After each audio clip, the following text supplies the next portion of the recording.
மற்றும் இதயம் சார்ந்த பிரச்சனைகள் நாளுக்கு நாள் அதிகரித்துக் கொண்டே வருகின்றது. இவற்றில் இருந்து நம் இதயத்தை நாம் எவ்வாறு பாதுகாத்துக் கொள்ளலாம் என்பதை பற்றி நம்மிடையே பகிர்ந்து கொள்ள வருகிறார் டாக்டர் சொக்கலிங்கம் அவர்கள். நம் விடியலைவா நிகழ்ச்சியின் அடுத்த பகுதியாக வரவிருப்பது பல்லாண்டு வாழ்ந்திட. அன்பு நேயர்களே, காலை வணக்கம். போன வாரம் டிசீஸ் என்ன, டிசீஸ் வருவதற்கு என்ன காரணம், இந்தியாவிலேயே மிக முக்கியம், உலக இதய நாள் கொண்டாடுவதன் நோக்கம், கருத்தும் பற்றி பேசினேன். இந்த வாரம் மாரடைப்புன்னா என்ன, யாரும் பயந்துடக்கூடாது. அது ஹார்ட் அட்டாக்குன்னு சொல்கிறோம். ஹார்ட் நம்ம எதுவுமே அட்டாக் பண்ணுவதில்லை, நாம் தான் இதயத்தை அட்டாக் பண்ணிகிட்ருக்கோம். ஸோ ஹார்ட் நம்மளை அட்டாக் பண்ணுவதில்லை, நம் மனநிலை எதிர்மறை எண்ணங்களால் இதயத்தை அட்டாக் பண்ணுறோம்.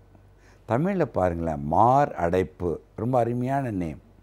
மார்பில் ஏதோ அடைப்பது போன்று இருப்பதால் தான் அதுக்கு மாரடைப்பு. அது எப்படின்னா, மாரில் பாருங்களேன் ஒரு ஹெவியாக இருக்கும். அதை பற்றி அறிகுறிகள் எல்லாம் எப்படி வருது, எப்படி கண்டுபிடிக்கிறத பற்றி நம்ம பேசுவோம் அடுத்த வாரம். இப்போ மாரடைப்புன்னா என்ன, அதை கொஞ்சம் விரிவாக சொல்லக்கூடாதா அப்படின்னு பார்த்தா, நிறைய பேர் ஹார்ட் அட்டாக்குன்னா ஹார்ட் அட்டாக் சைலண்ட் இறந்து விடுவாங்கன்னு நினைக்கிறோம். தவறு அது. அந்த ஹார்ட் அட்டாக்குன்றதை பற்றி இப்போ கொஞ்சம் விரிவாக சொல்லணுன்னு பார்க்குறேன்.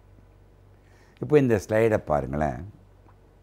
இந்த ஸ்டைலில் பார்த்தீங்கன்னா ஒரு பேலன்ஸ் காட்டுறேன்.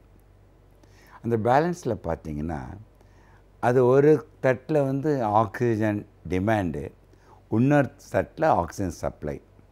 இதயத்திற்கு செலுத்த வேண்டிய பிராணவாயுவும் இதயத்திற்கு தேவையான பிராணவாயு, இதயத்துக்கு வேண்டிய பிராணவாயு எப்பொழுதும் பேலன்ஸாக இருக்கணும். அதாவது இதயத்திற்கு தேவையான பிராணவாயுவும் செலுத்துகின்ற பிராணவாயும் சீரான பேலன்ஸில் இருக்கணும்.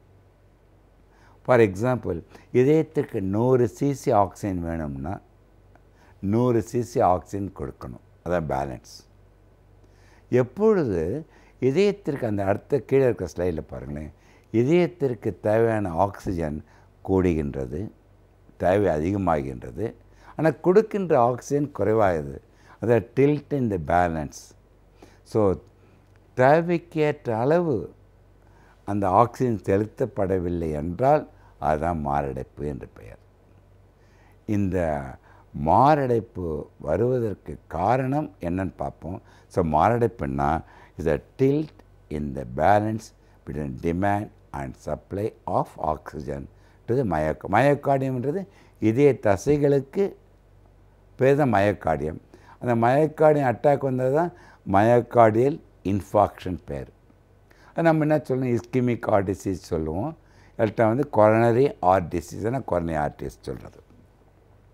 இப்போ அது அடுத்த ஸ்லைடை பாருங்களேன். இந்த ஸ்லைடை பார்த்தீங்கன்னா இதய அமைப்பு பார்க்குறீங்க.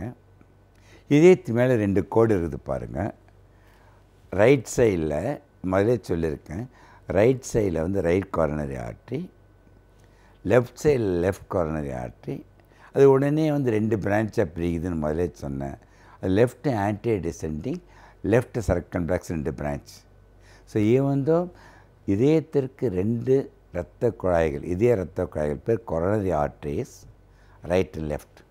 ஏன் இதுக்கு கொரோனரி ஆர்ட்ரிஸ் வந்ததுன்னா, கொரோனா என்னன்னா ஒரு க்ரௌன் மாதிரி, அது இதயத்தை ஒரு க்ரௌன் மாதிரி வச்சு கொள்வதால் தான் அதுக்கு பேர் கொரோனரி ஆர்ட்ரிஸ். அந்த கொரோனரி ஆர்ட்ரியுடைய டயாமீட்டர் பார்த்திங்கன்னா 2லேருந்து 3 மில்லிமீட்டர் தான் கிராஸ் செக்ஷன். ரொம்ப நுண்ணியது குழாய்கள். அந்த குழாய்கள் மூலம்தான் ரத்தம் ஓட்டம் இதயத்துக்கு போய் ஆக்சிஜன் சப்ளை பண்ணி இதயத்துக்கு தசைகளுக்கு பெட்ரோல் மாதிரி ஃபியூவல் மாதிரி கொடுத்துக்கிறதா இயங்கிக் கொண்டே இருக்கின்றது. அந்த கொரோனரி ஆர்ட்ரிஸ் மிக முக்கியமான இதய இரத்த குழாய்கள்.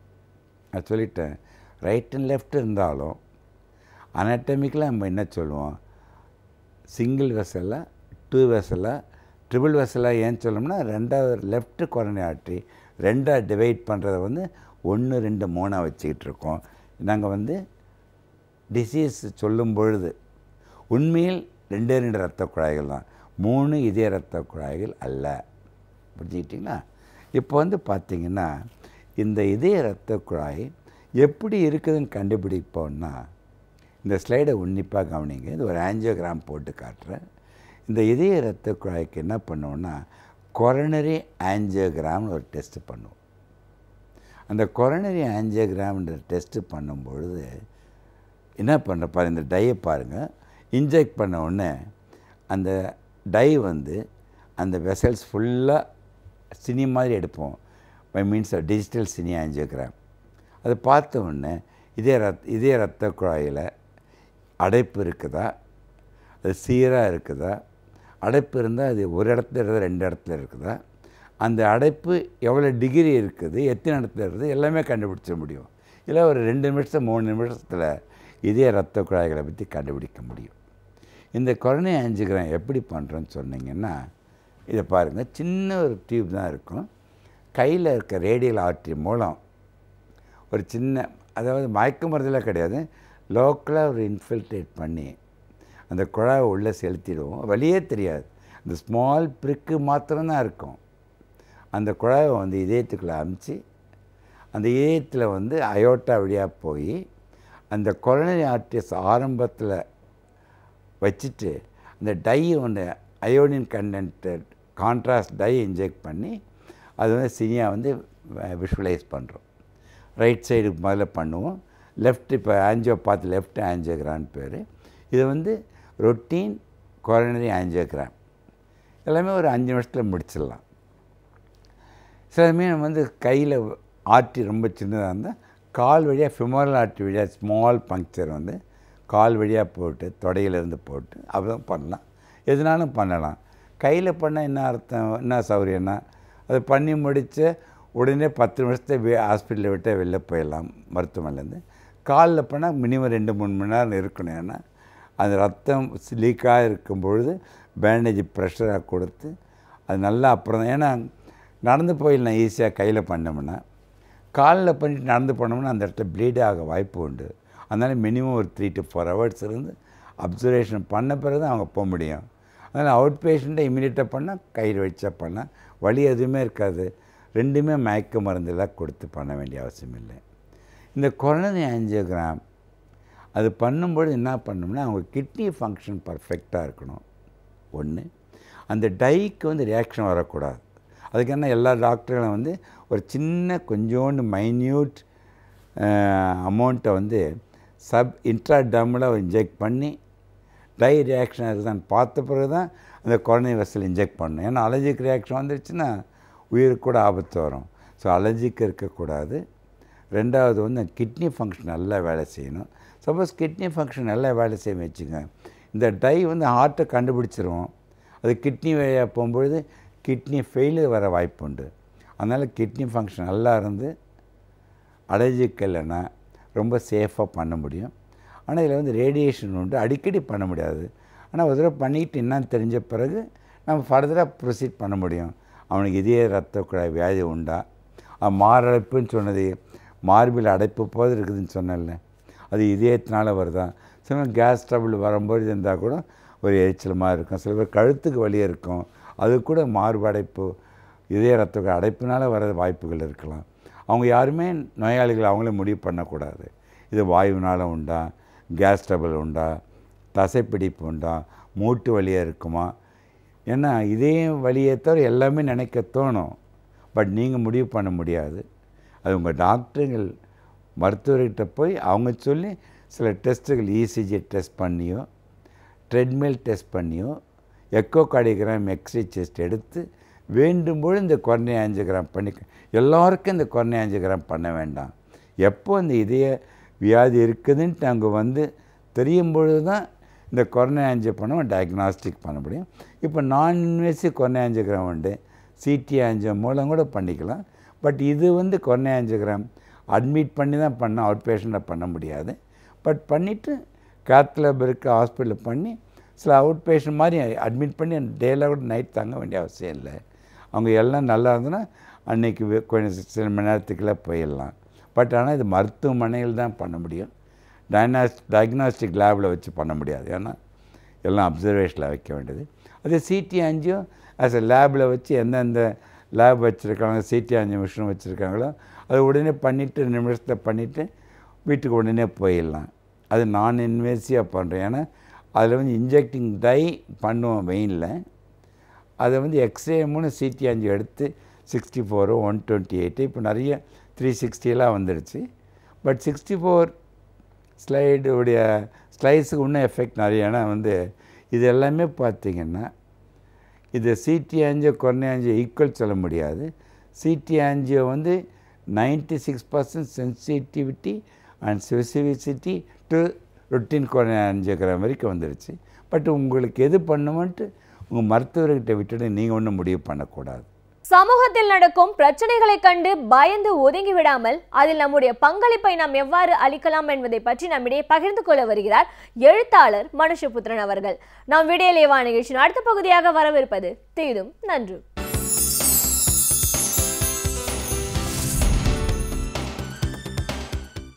வணக்கம் நண்பர்களே, இன்னும் ஒரு இனிய காலை பொழுதில் தீதும் நன்றும் நிகழ்ச்சியில் உங்களை சந்திப்பதில் மிக்க மகிழ்ச்சி அடைகிறேன்.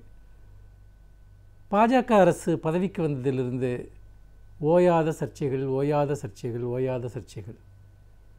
எதை பற்றித்தான் இந்த நாட்டில் சர்ச்சைகள் இல்லை என்கிற அளவிற்கு தினம் தினம் வகுப்புவாதம் சார்ந்த, மதவாதம் சார்ந்த அல்லது கலாச்சார வெறுப்பு, இன வெறுப்பு சார்ந்த ஏதேனும் ஒரு சர்ச்சை தொடர்ந்து உருவாக்கப்பட்டு கொண்டே இருக்கிறது. அப்படி பார்க்கிற போது மக்கள் உண்மையான பொருளாதார பிரச்சனைகள் அல்லது நாட்டினுடைய அடிப்படை பிரச்சனைகள் எதை பற்றியும் சிந்திக்க விடாமல் திசை திருப்புகிற விதத்திலும் மக்களை வகுப்புவாத எண்ணங்களின் மூலமாக நஞ்சாக்குகிற விதமாகவும் தொடர்ச்சியாக இந்த சர்ச்சைகள் திட்டமிட்ட வகையில் உருவாக்கப்படுவதை நாம் பார்க்கிறோம். அப்படி பார்க்கிற போது நீங்கள் மொழி சார்ந்து, உதாரணமாக அதாவது இந்தி திணிப்பாக இருக்கலாம், அல்லது உணவு சார்ந்து, மக்களுடைய வாழ்க்கை முறை சார்ந்து, மாநிலங்களுடைய உரிமைகள் சார்ந்து, மதம் சார்ந்த பல்வேறு விதமான எண்ணங்கள் அல்லது மதவாதத்தின் அடிப்படையிலான பல்வேறு கருத்தியல் திணிப்புகள், கல்வி திட்டத்தில் செய்யக்கூடிய குறுக்கீடுகள், அதே போல் பல்வேறு விதமான சாதிய இன மத மோதல்களை உருவாக்கக்கூடிய அம்சங்கள் என்று என்னதான் சர்ச்சை இந்த நாட்டில் நடக்கவில்லை.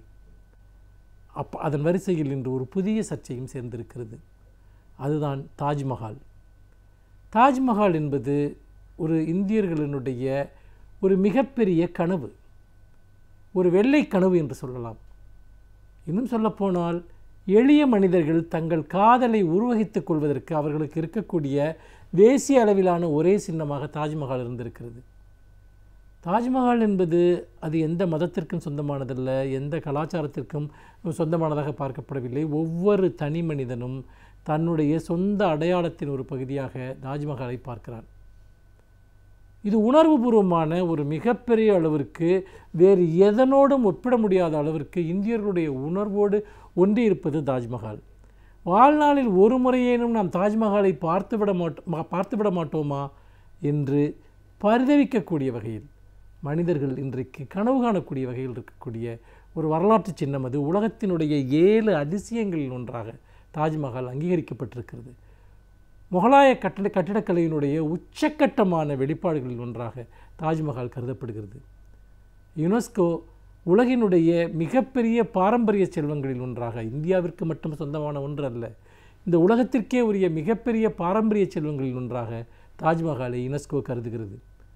ஒரு ஆண்டிற்கு 80 லட்சம் பார்வையாளர்கள், சராசரியாக 80 லட்சம் பார்வையாளர்கள் தாஜ்மஹாலை பார்வையிடுவதற்காக உலகம் முழுக்க இருந்து வருவதாக புள்ளி விவரங்கள் கூறுகின்றன.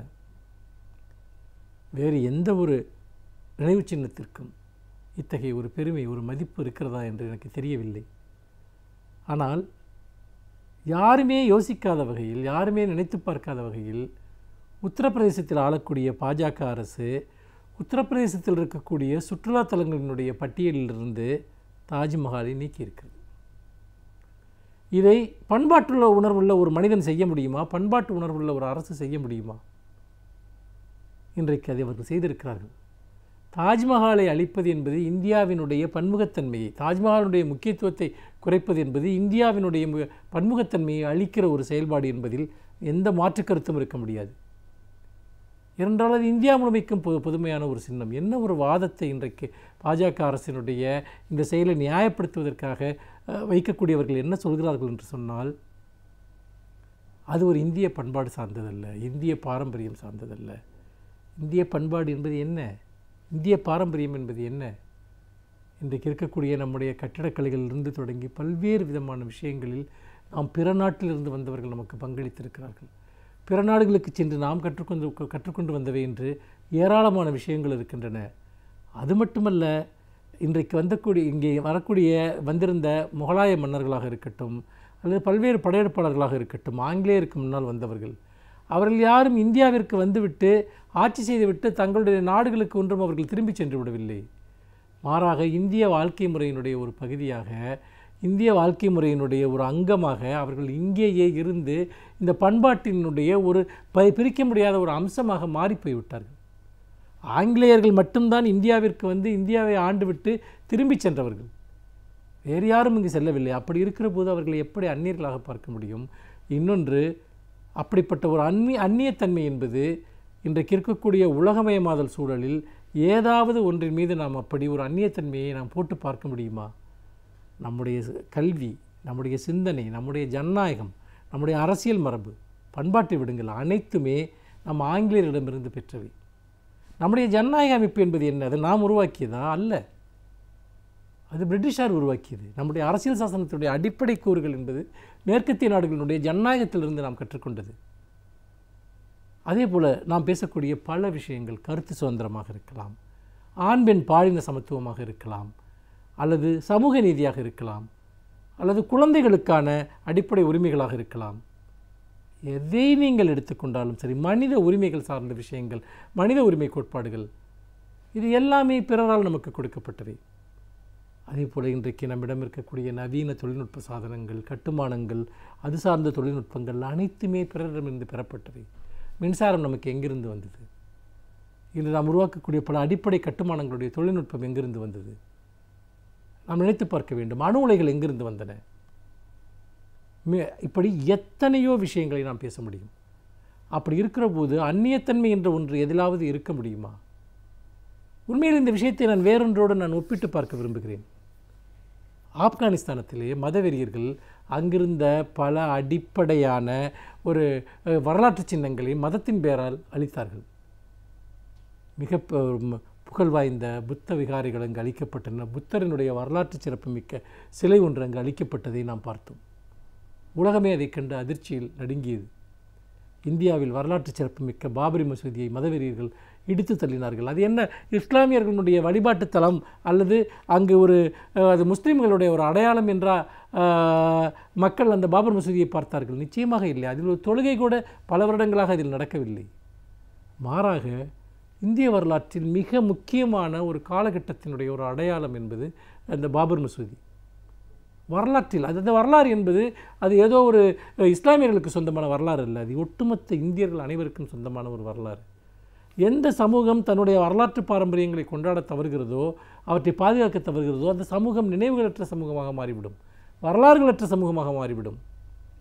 இங்கே நடந்தது அதுதான், இங்கே நடந்து கொண்டிருப்பது அதுதான். எப்படி தாலிபான்கள் அன்று அங்கு ஆப்கானிஸ்தான் போன்ற இடங்களில் ஒரு மிகப்பெரிய அளவிற்கு பண்பாட்டு அழிவை மேற்கொண்டார்களோ, இலங்கை போன்ற நாடுகளில் தமிழர்களுடைய அடையாளங்களை அளிப்பதற்காக எப்படி சிங்கள இனவெறியர்கள் ஒரு மிகப்பெரிய முயற்சியை மேற்கொண்டார்களோ, இப்பொழுது ஐஎஸ்ஐ பயங்கரவாதிகள் பல்வேறு விதமான மாற்று மத சிந்தனைகளை எப்படி அளிப்பதற்கு முயற்சித்து கொண்டிருக்கிறார்களோ, அதே போன்ற ஒரு பயங்கரவாத அணுகுமுறை என்பது இங்கே இந்தியாவில் இருக்கக்கூடிய இந்துத்துவ அமைப்புகளுக்கு இருப்பதை நான் பார்க்கிறேன். இது ஒரு இந்துத்துவ பயங்கரவாதத்தினுடைய ஒரு தொடர்ச்சி. இன்றைக்கு அது அதிகாரத்தில் இருக்கிறது, அது ஆட்சியில் இருக்கிறது. அந்த விதத்தில் தான் தாஜ்மஹாலின் மீது தொடுக்கப்பட்டிருக்கக்கூடிய இந்த தாக்குதலை நாம் பார்க்க வேண்டியிருக்கிறது. அவர்கள் இந்தியாவினுடைய பன்முகப்பட்ட பண்பாட்டு அடையாளங்கள் அனைத்தையும் அழித்துவிட்டு ஒரு ஒற்றை இந்துத்துவ அடையாளத்தை உருவாக்க முயற்சிக்கிறார்கள். இந்தியாவில் மதசார்பற்ற கடைசி இந்தியன் இருக்கிற வரைக்கும் அது நடக்காது என்பதை இங்கே உறுதியாக கூற விரும்புகிறேன். மீண்டும் இன்னும் ஒரு புதிய சிந்தனையோடு உங்களை சந்திக்கிறேன். நன்றி, வணக்கம்.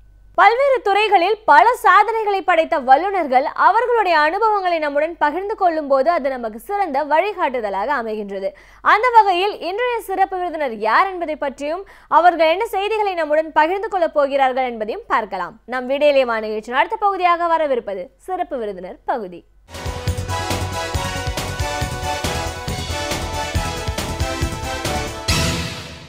வணக்கம் நேயர்களே, விடியலை நிகழ்ச்சியின் சிறப்பு விருந்தினருக்கான நேரம் இது. இன்றைய சிறப்பு விருந்தினர் CITO தொழிற்சங்கத்தின் மாநில செயலாளர் திரு S. கண்ணன். CITO தொழிற்சங்கத்தோட மாநில செயலாளர் அப்படிங்கிற முறையில் இன்றைக்கு இருக்கிற அரசியல் சூழல் சார்ந்தும் மக்கள் பிரச்சனைகள் அப்படின்னு பார்த்தா பட்டியலிட்டு போடுற அளவுக்கு வளர்ந்துட்டே போயிருக்கிற இந்த ஒரு சூழலை சார்ந்து நிறைய விஷயங்களை நம்ம பேச போகிறோம். வணக்கம் சார். வணக்கம். CITO தொழிற்சங்கத்தின் மாநில செயலாளராக முதல்ல எங்கள் நிகழ்ச்சிக்கு உங்களை வரவேற்கிறோம் சார். தொழிற்சங்கங்கள் அப்படின்னு நம்ம சொல்லும்போது ஒரு நாளும் நம்ம ஏதாவது ஒரு போராட்ட அறிவிப்பு கோரிக்கைகள் இப்படி இல்லாமல் ஒரு அன்றாட வாழ்க்கை நிகழ்வுகளே நகரலைங்கிற ஒரு சூழலை தான் இன்னைக்கு இருக்கிறத பார்க்குறோம். ஒரு நிலையிலையும் ஆசிரியர்களாக இருந்தாலும் அரசு ஊழியர்களாக இருந்தாலும் எல்லாரும் ஏதோ ஒரு விஷயத்துக்காக போராடுறாங்க. ஆனால் அதற்கான ஒரு விடை அவங்களுக்கு கிடைச்சிருக்கா அப்படின்னு பார்த்தா ஒரு நிலையிலையும் அது ஒரு கேள்விக்குறியான ஒரு சூழல் அப்படிங்கிறது ஒரு பக்கம். இன்னைக்கு மக்களோட அன்றாட வாழ்க்கை இயல்பு வாழ்க்கை அப்படின்னு பார்க்கும்போது ஒரு அரசாங்கத்துக்கிட்ட இருந்து அவங்களோட தேவைகள் என்ன, எதிர்பார்ப்புகள் என்ன, அதை எந்த அளவுக்கு பூர்த்தி செய்வாங்க, இதெல்லாம் ஒரு காலத்தில் நம்ம பேசிட்டு இருந்தோம். இந்த அரசாங்கம் ஓரளவுக்கு தான் பூர்த்தி செய்கிறாங்க, நம்மளுக்கு முழுமையாக எதுவும் கவனிக்கிறது இல்லை, பாதி தான் நம்மளுக்கு வேணுங்கிறதெல்லாம் கிடைக்குது அப்படிங்கிற நிலையெல்லாம் மாறி இன்னைக்கு எதுவுமே நடக்காம ஒரு ஸ்தம்பிக்கக்கூடிய ஒரு சூழல் இருக்கும். எந்த ஒரு விஷயத்த யார்கிட்ட போய் கேட்க முடியும் அப்படின்னே தெரியாத ஒரு சூழல் இருக்கும். இன்னைக்கு போனால் நாளைக்கு அவங்க இருப்பாங்களா இல்லையா அப்படின்னே தெரியாத ஒரு நிலை. இந்த பிரச்சனைகள் அப்படின்னு பார்க்கும்போது ஜெயலலிதாவின் மறைவுக்கு முன் பின் அப்படின்னு நம்ம பிரிச்சுக்கக்கூடிய ஒரு நிலையில் இருக்கும். ஏன்னா அவருடைய மறைவுக்கு பிறகு அப்படின்னு பார்த்தீங்கன்னா இன்னும் ஒரு கேலி கூத்தாகிற அளவுக்கான ஒரு சூழல் இன்னைக்கு அரசியலில் ஏற்பட்டிருக்கு. செய்திகளோட சுவாரஸ்யங்கள் கூடியிருக்கே தவிர அவங்களோட தேவைகள், மக்களோட தேவைகள் அப்படின்ற ஒரு விஷயம், அரசாங்கத்தோட செயல்பாடு இப்படின்னு பார்த்தா அது எந்த இடத்துலையுமே ஒரு கேள்விக்குறியோடு இருக்கிற ஒரு சூழலை தான் போயிட்டு இருக்கிறத பார்க்க. ஒரு தொழிற்சங்கத்தோட செயலாளர் அப்படிங்கிற முறையில் இன்றைக்கு இருக்கிற அரசியல் நிலவரத்தை உங்களுடைய பார்வையில் இருந்து நம்ம பேச ஆரம்பிக்கலாம். கண்டிப்பாக. அதாவது இன்னைக்கு நாம் சந்திச்சுட்டு இருக்கக்கூடிய இந்த அரசியல் ஒரு எதிர்பாராத ஆட்சியாளர்களே எதிர்பாராத ஒரு ஆட்சி தான் அமைஞ்சிட்ருக்கு. அப்போ இந்த ஆட்சியாளர்களே எதிர்பார்க்காத இந்த அரியணை வாய்ப்பு, ஆட்சி அதிகாரம் என்பது அவர்கள் கையில் கிடைத்திருக்கக்கூடிய வாய்ப்பு என்பது ஒரு திடீரென்று உருவான சூழல்லேருந்து கிடைத்தது. அப்போ இந்த திடீரென்று உருவான சூழல் அப்படிங்கிறது ஜெயலலிதா அவருடைய மரணம், அவருக்கு உடல்நிலை சரியில்லாமல் போனது அப்படிங்கிற அந்த ஒரு 6-7 மாதங்களில் ஏற்பட்ட வளர்ச்சி போக்கில் நாம் பார்க்கிறோம். ஒரு 8-9 மாதங்களில் ஏற்பட்ட வளர்ச்சி போக்கில் பார்க்கிறோம். ஆனால் கொள்கை அப்படின்னு பார்த்திங்கன்னா இந்த கொள்கை தொடர்ச்சியாக தான் இருக்குது. செல்வி ஜெயலலிதா அவர்கள் முதல்வராக இருந்தபோது என்னென்ன கொள்கையை பின்பற்றினார்களோ அந்த கொள்கையினுடைய தொடர்ச்சி தான் இப்போது ஆட்சியில் இருக்கக்கூடியவர்கள் செய்து கொண்டிருக்கிறார்கள் தான் நீங்கள் பார்க்கணும். அதாவது இந்த ஆட்சியாளர்கள் மட்டுமல்ல, இவர்களை விட ஒரு ஆளுமையற்ற அல்லது அறிமுகமற்ற யாரோ ஒருவர் உட்கார்ந்தாலும் இன்றைக்கு இவர்கள் பின்பற்றக்கூடிய கொள்கை என்பது உலகமய தாராளமய பொருளாதார கொள்கையை பின்பற்றக்கூடிய விஷயங்கள் தான். அதனால தான் மன்மோகன் சிங் அவர்கள் ஆட்சியிலிருந்து விலகிய பிறகு பொறுப்புக்கு வந்த நரேந்திர மோடி அவர்கள் மன்மோகன் சிங் விட்டு சென்ற அந்த புள்ளியிலிருந்து தான் கொள்கையை வழிநடத்துகிறார். அதே ஆட்சி தான் தொடர்றதாக இருக்குது. ஒரே விஷயம், அது மூவர்ண கொடி, இது ஒரு பாஜக என்கிற கட்சியினுடைய காவி கொடியாக இருக்கிறத தவிர வேறு வித்தியாசங்கள் பெரிதாக இல்லை. அப்போ இந்த பொருளாதார கொள்கையினுடைய தாக்கம் மக்களை மிக கடுமையாக தாக்கி கொண்டிருக்கிறது. அதை புரிந்து கொள்ளுகிற ஒரு ஆட்சியாளர்களாக இல்லை, இந்த பொருளாதார கொள்கையை மாற்றுகிற வலிமை மிக்கவர்களாக இவர்கள் இல்லை. வலிமையாக சொல்லப்பட்ட ஜெயலலிதாவாலேயே இதை மாற்ற முடியல. அப்போ இவர்கள் வலிமையற்றவர்கள் என்பது நிரூபணமாயிருக்கு. இன்னும் சொல்லப்போனால் நீங்கள் சரியாகவே சொன்னீங்க, இது ஒரு கேலிக்கூத்தாக பல விஷயங்கள் அரங்கேறி கொண்டிருக்கு. எந்த அளவுக்கு கேலிக்கூத்தாக அரங்கேறிட்டுருக்கு அப்படின்னு சொன்னால், ஒரு மறைந்த ஒருவருடைய மணிமண்டபத்தை திறந்து வைத்தால் என்னுடைய ஆட்சி அதிகாரம் போய்விடும் என்கிற அச்சத்தின் பிடியில் அமர்ந்திருக்கக்கூடிய முதல்வராக இருக்கிறாங்க. இது சமூக வலைத்தளத்தில் பல்வேறு விதமான நகைப்புக்கும் பல்வேறு விமர்சனத்துக்கும் உரியதாக மாறிக்கிட்டு இருக்குங்கிறதையும் சேர்த்து பார்க்க வேண்டியிருக்கு. மூணாவது விஷயம், மக்கள் நடத்தக்கூடிய போராட்டங்கள் இது ஏற்கனவே விட்டு சென்ற போராட்டங்களுடைய தொடர்ச்சி தான். நீங்கள் பார்த்தீங்கன்னா நம்முடைய மாநில அரசு கிட்டத்தட்ட ஒரு 2.5 லட்சம் கோடி ரூபாய் வரையிலும் கடன் கொண்டிருக்கக்கூடிய ஒரு அரசாக இருக்குது. அப்போ இந்த கடன் திடீரென்று வந்ததல்ல, கடந்த 6 ஆண்டுகளில் உருவான கடன். இந்த 6 ஆண்டுகளில் இந்த கடன் பெருகி இருக்க ஒழிய அது குறையலை. அப்போ இந்த அரசு இன்னும் IMF-இடம், வேர்ல்டு பேங்கிடம், வேறு பல நாடுகளிடம், வேறு பல நிறுவனங்களிடம் கடன் வாங்கக்கூடிய அரசாக தான் இருக்குது. இந்த அரசு தனக்காக சுயமாக நிதியை உருவாக்கி கொள்ளக்கூடிய எந்த விதமான ஒரு உள்கட்டமைப்பு வளர்ச்சிக்கும் வித்திடாத, சிந்திக்காத ஒரு ஆட்சியாக தான் இருந்துகிட்ருக்கு. அப்போ அதிலிருந்து வரக்கூடிய தொடர்ச்சி தான். அதனால தான் ஆசிரியர்கள் போராடுறாங்க, அரசு ஊழியர்கள் போராடுறாங்க, தொழிலாளர்கள் பல்வேறு தரப்பில் போராடி கொண்டு இருக்கிறாங்க. இன்னும் வேறு பல மக்களும் போராடிட்டு இருக்கிறாங்க. விவசாயிகள் போராடுறாங்க. விவசாயிகளுடைய கடன் தள்ளுபடி செய்ய முடியாத ஒரு நிலைமையை நாம் பார்க்குறோம். நம்ம தமிழ்நாட்டினுடைய மாநில அரசு விவசாயிகள் கடனை தள்ளுபடி செய்வதற்கு எந்த முயற்சியும் எடுக்கவில்லை என்பது மிகப்பெரிய வருத்தத்துக்குரிய விஷயமாக இருக்குது. ஆனால் பாஜக ஆளக்கூடிய மாநிலங்களில் பார்த்திங்கன்னா நயா பைசா கணக்கில் விவசாயிகளுக்கான கடனை தள்ளுபடி செய்துட்ருக்கிறாங்க. எந்த அளவுக்கு கேலி பொருளாக அந்த ஆட்சியும் அதிகாரமும் மாறிக்கொண்டிருக்குங்கிறதுக்கு இதெல்லாம் ஒரு உதாரணம். அப்போ இது மாநில அரசு தன் கையில் நிதி அதிகாரத்தை உருவாக்கக்கூடிய செல்வாக்கு மிக்க அரசாக இல்லை, அல்லது அந்த நிதி அதிகாரத்தை, நிதி சூழல், நிதி வரவை உருவாக்குவதற்கான திட்டமிடல் அதிடம் இல்லை. இந்த அரசுகள் எல்லாமே திட்டமிடல் சாராத ஒரு அரசுகளாக இருக்குது. நான் உட்கார்ந்துருக்கிறேன், எவ்வளோ நாளைக்கு நான் இருப்பேன்னு தெரியாது, அதுவரையில் நான் ஆட்சியை செய்துட்டு போகிறதுக்கான முயற்சி எடுக்கிறேன் அப்படின்னு சிந்திக்கக்கூடிய ஆட்சியாளர்களாக தான் இருக்கிறாங்க. அதுலேருந்து வரக்கூடிய பலவீனம் தான் இது. எனவே இந்த போராட்டங்கள் அவ்வப்போது தள்ளி வைக்கப்படுது. உதாரணத்துக்கு நீங்கள் போக்குவரத்து தொழிலாளர்களுடைய போராட்டம் 2 கட்டமாக நடந்திருக்கு. ஒன்று மே மாதம் 14, 15, 16 தேதிகளில் நடந்து ஒரு உடன்பாட்டுக்கு வந்து அந்த உடன்பாட்டை செப்டம்பரில் நாங்கள் தீர்த்து வைக்கிறோம் என்று சொல்லி செப்டம்பரில் தீர்க்காத சூழலில் மீண்டும் ஒரு வேலைநிறுத்த அறிவிப்பு கொடுக்கப்பட்டு அந்த போராட்டம் வந்து தற்போது தள்ளி போயிருக்கு. அப்போ இதெல்லாம் இந்த அரசு ஒரு திட்டமிட்ட செயல் வழியில் செல்லுகிற அரசு அல்ல என்பதை பளிச்சென்று வெளிப்படுத்தக்கூடிய ஒரு விஷயமாக இருக்குது. நான் உட்கார்ந்துருக்கிறேன், நீங்கள் சரியாக சொன்ன மாதிரி உட்கார்ந்துருக்கிறேன், எவ்வளோ நாளைக்கு இருப்பேன்னு தெரியாது, அதுவரை நான் போகிற போக்கில் போய்கொண்டிருக்கிறேன், அது இடையில் காம்ப்ரமைஸ் பண்ண முடியுமா என்று முயற்சிக்கிறேன் என்பதுதான் அவர்களுடைய கொள்கையாக இருக்கிறதே ஒழிய திட்டமிடல் சாராத ஒரு சரியான மாற்றுக் கொள்கையை முன்வைக்க திராணியற்ற ஒரு அரசாக இருக்குங்கிறதான் இருக்கக்கூடிய விஷயம். இன்றைய சூழல்னு சொல்லுவீங்க. கண்டிப்பாக ஒரு ஸ்திரத்தன்மை உள்ள ஒரு அரசாக இருந்தால் மட்டும்தான் மக்கள் பிரச்சனைகள், மக்கள் தேவைகள், வளர்ச்சி சார்ந்த பணிகளில் அவங்களுக்கு ஈடுபடுத்த முடியும். இன்னைக்கு அதுவே ஒரு பெரிய கேள்விக்குறி அப்படின்ற சூழலில் நம்ம எந்த ஒரு எதிர்பார்ப்பையுமே சரி பண்ண முடியாத ஒரு நிலையில் இன்னைக்கு இருக்காங்க. ஆனால் அது அவங்களுக்கு கொடுக்குற ஒரு பேச்சிலையும் சரி, அறிக்கைகள்லையும் சரி, இன்னைக்கு நம்ம முக்கியமாக பார்க்குறோம் மத்திய அரசாங்கம் நம்மளுக்கு பலவிதமான கொள்கைகளை கொண்டு வந்திருக்காங்க. அதனால் நம்ம பாதிக்கப்படுறோம். ஆனால் தமிழ்நாட்டு மக்கள் அதிகமாக பாதிக்கப்படுறோம் அப்படின்போது இதுக்கு குரல் கொடுக்க வேண்டிய மாநில அரசாங்கம் மத்திய அரசோட நாங்கள் இணக்கமாக போனால் தான் மாநிலத்தோட தேவைகளை வந்து சரி செய்ய முடியும், அதனால தான் நாங்கள் வந்து மத்திய அரசாங்கத்தோட இணைஞ்சு செயல்படுறோம் அப்படின்னாங்க. இவங்க இணைஞ்சு செயல்படுறோம்னு சொல்கிற விதத்தினால நம்மளுக்கு கிடைச்சிருக்கிற நன்மைகள் என்ன, பாதிப்புகள் என்னன்னு பார்த்தா பாதிப்புகளை நம்ம பட்டியலிட்டு சொல்றக்கூடிய அளவுக்கு தான் இன்னைக்கு வளர்ந்துக்கிட்டே போகிற ஒரு சூழல். மத்திய அரசாங்கத்தோட நாங்கள் இணக்கமாக இருக்கிறது தான் தமிழ்நாட்டுக்கு நல்லதுன்னு சொல்கிற இந்த மாநில அரசோட பார்வையை நீங்கள் எப்படி பார்க்குறீங்க? அதாவது மத்திய அரசுக்கு இணக்கமாக இருப்பது அப்படிங்கிறது ஒன்றும் தப்பு இல்லை. ஆனால் மத்திய அரசினுடைய கொள்கையை தூக்கி சுமக்கக்கூடிய ஒரு அரசாக இருக்கிறது அப்படிங்கிறது தான் இப்போ இருக்கக்கூடிய பரிதாப நிலை. இப்போ இந்த பரிதாப நிலைக்கு இந்த அரசு வந்ததற்கு காரணம் மத்திய அரசினுடைய உயர்ந்தபட்ச அதிகார மைய குவிப்பு, மையத்தில் அதிகார குவிப்பு, அது ஒரு முக்கியமான காரணம். 2, இப்போது இருக்கக்கூடிய ஆட்சியாளர்கள் பலவீனமானவர்கள், தனிநபர் பலவீனம், ஊழலில் சிக்கியிருக்கிறார்கள், வேறு பல்வேறு வகையில் இவர்களுடைய கட்சி உடைந்திருக்கிறது.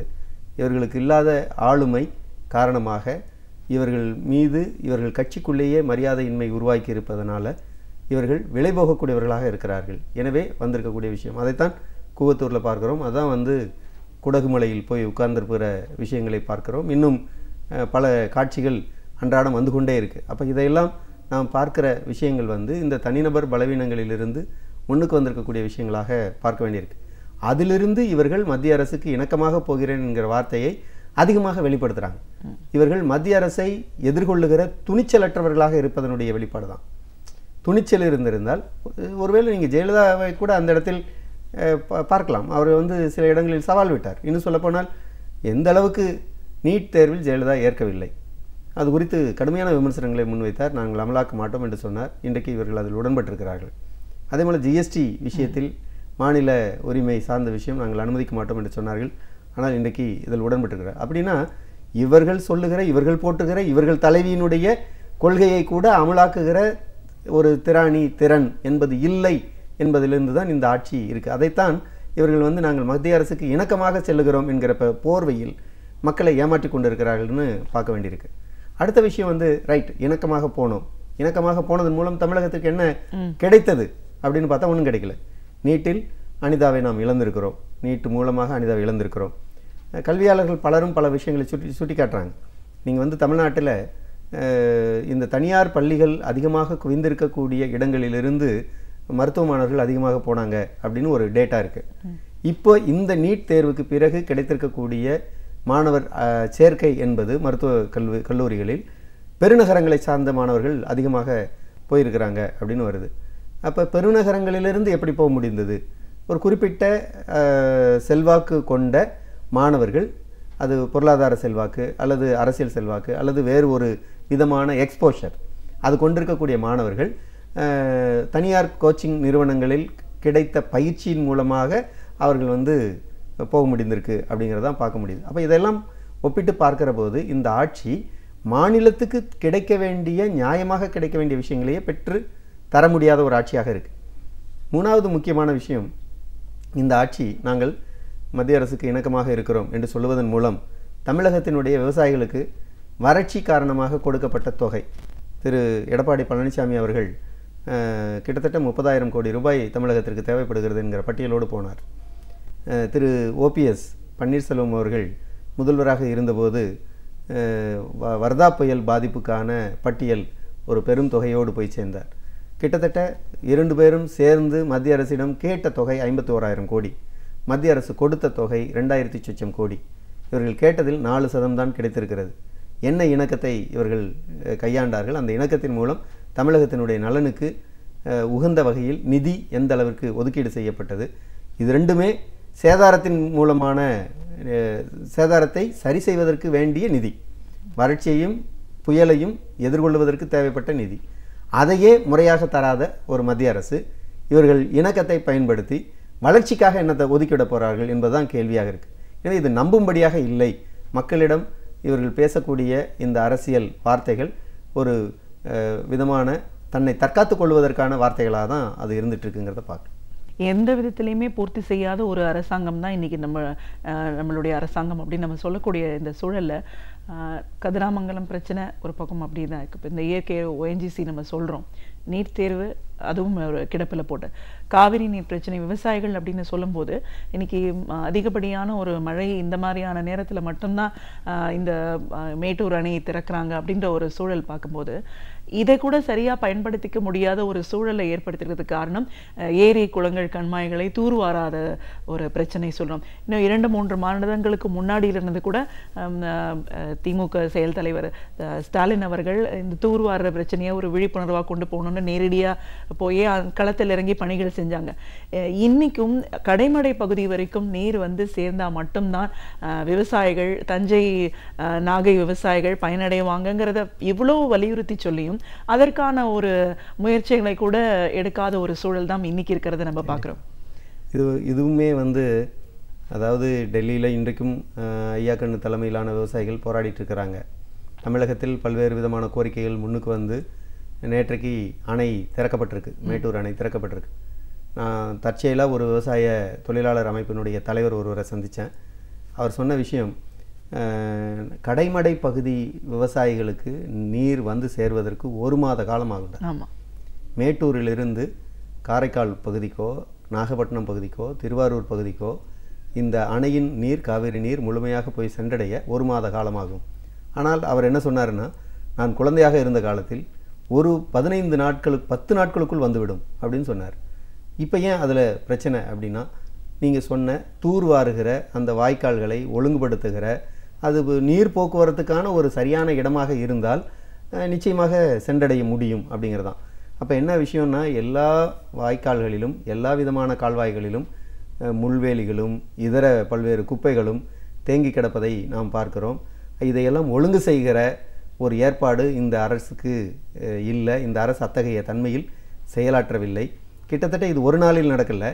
இது ஒரு 3 ஆண்டுகள் வறட்சி ஏற்பட்டிருக்கு. இந்த 3 ஆண்டுகள் வறட்சியில் அந்த விஷயங்களை ஒழுங்குபடுத்தி இருக்கணும். ஒழுங்குபடுத்தலை என்பது தான் அதில் இருக்கக்கூடிய மிகப்பெரிய ஒரு ஒரு நிர்வாக திறனற்ற ஒரு ஆட்சியின் செயல் அப்படிங்கிறத அதில் பார்க்குறோம். அப்போ தூர்வாருவதும் வாய்க்கால்களை சீரமைப்பதும் சரியாக இருந்திருந்தால் நீர் வீணாகாது 1, சரியான நேரத்திற்கு சென்றடையும் 2, 3 ஏற்கனவே சம்பாவை குறுவை சாகுபடியை இழந்துட்டாங்க, இப்போ சம்பா சாகுபடி நடந்துட்டுருக்கு, அடுத்து தாளடி வரும்.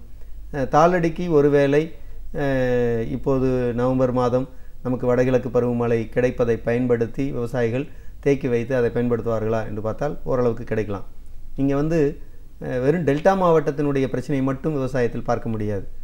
இப்போ நம்ம காஞ்சிபுரம் மாவட்டம், திருவள்ளூர் மாவட்டம் அல்லது விழுப்புரம் மாவட்டம், கடலூர், அது கூட ஒரு பகுதி டெல்டாவோடு சேர்ந்ததாக இருக்குது. இந்த மாவட்டங்கள், திருவண்ணாமலை உள்ளிட்ட மாவட்டங்களுடைய விவசாயமெல்லாம் ஏரிகளை சார்ந்து இருக்கக்கூடிய விவசாயமாக இருக்குது.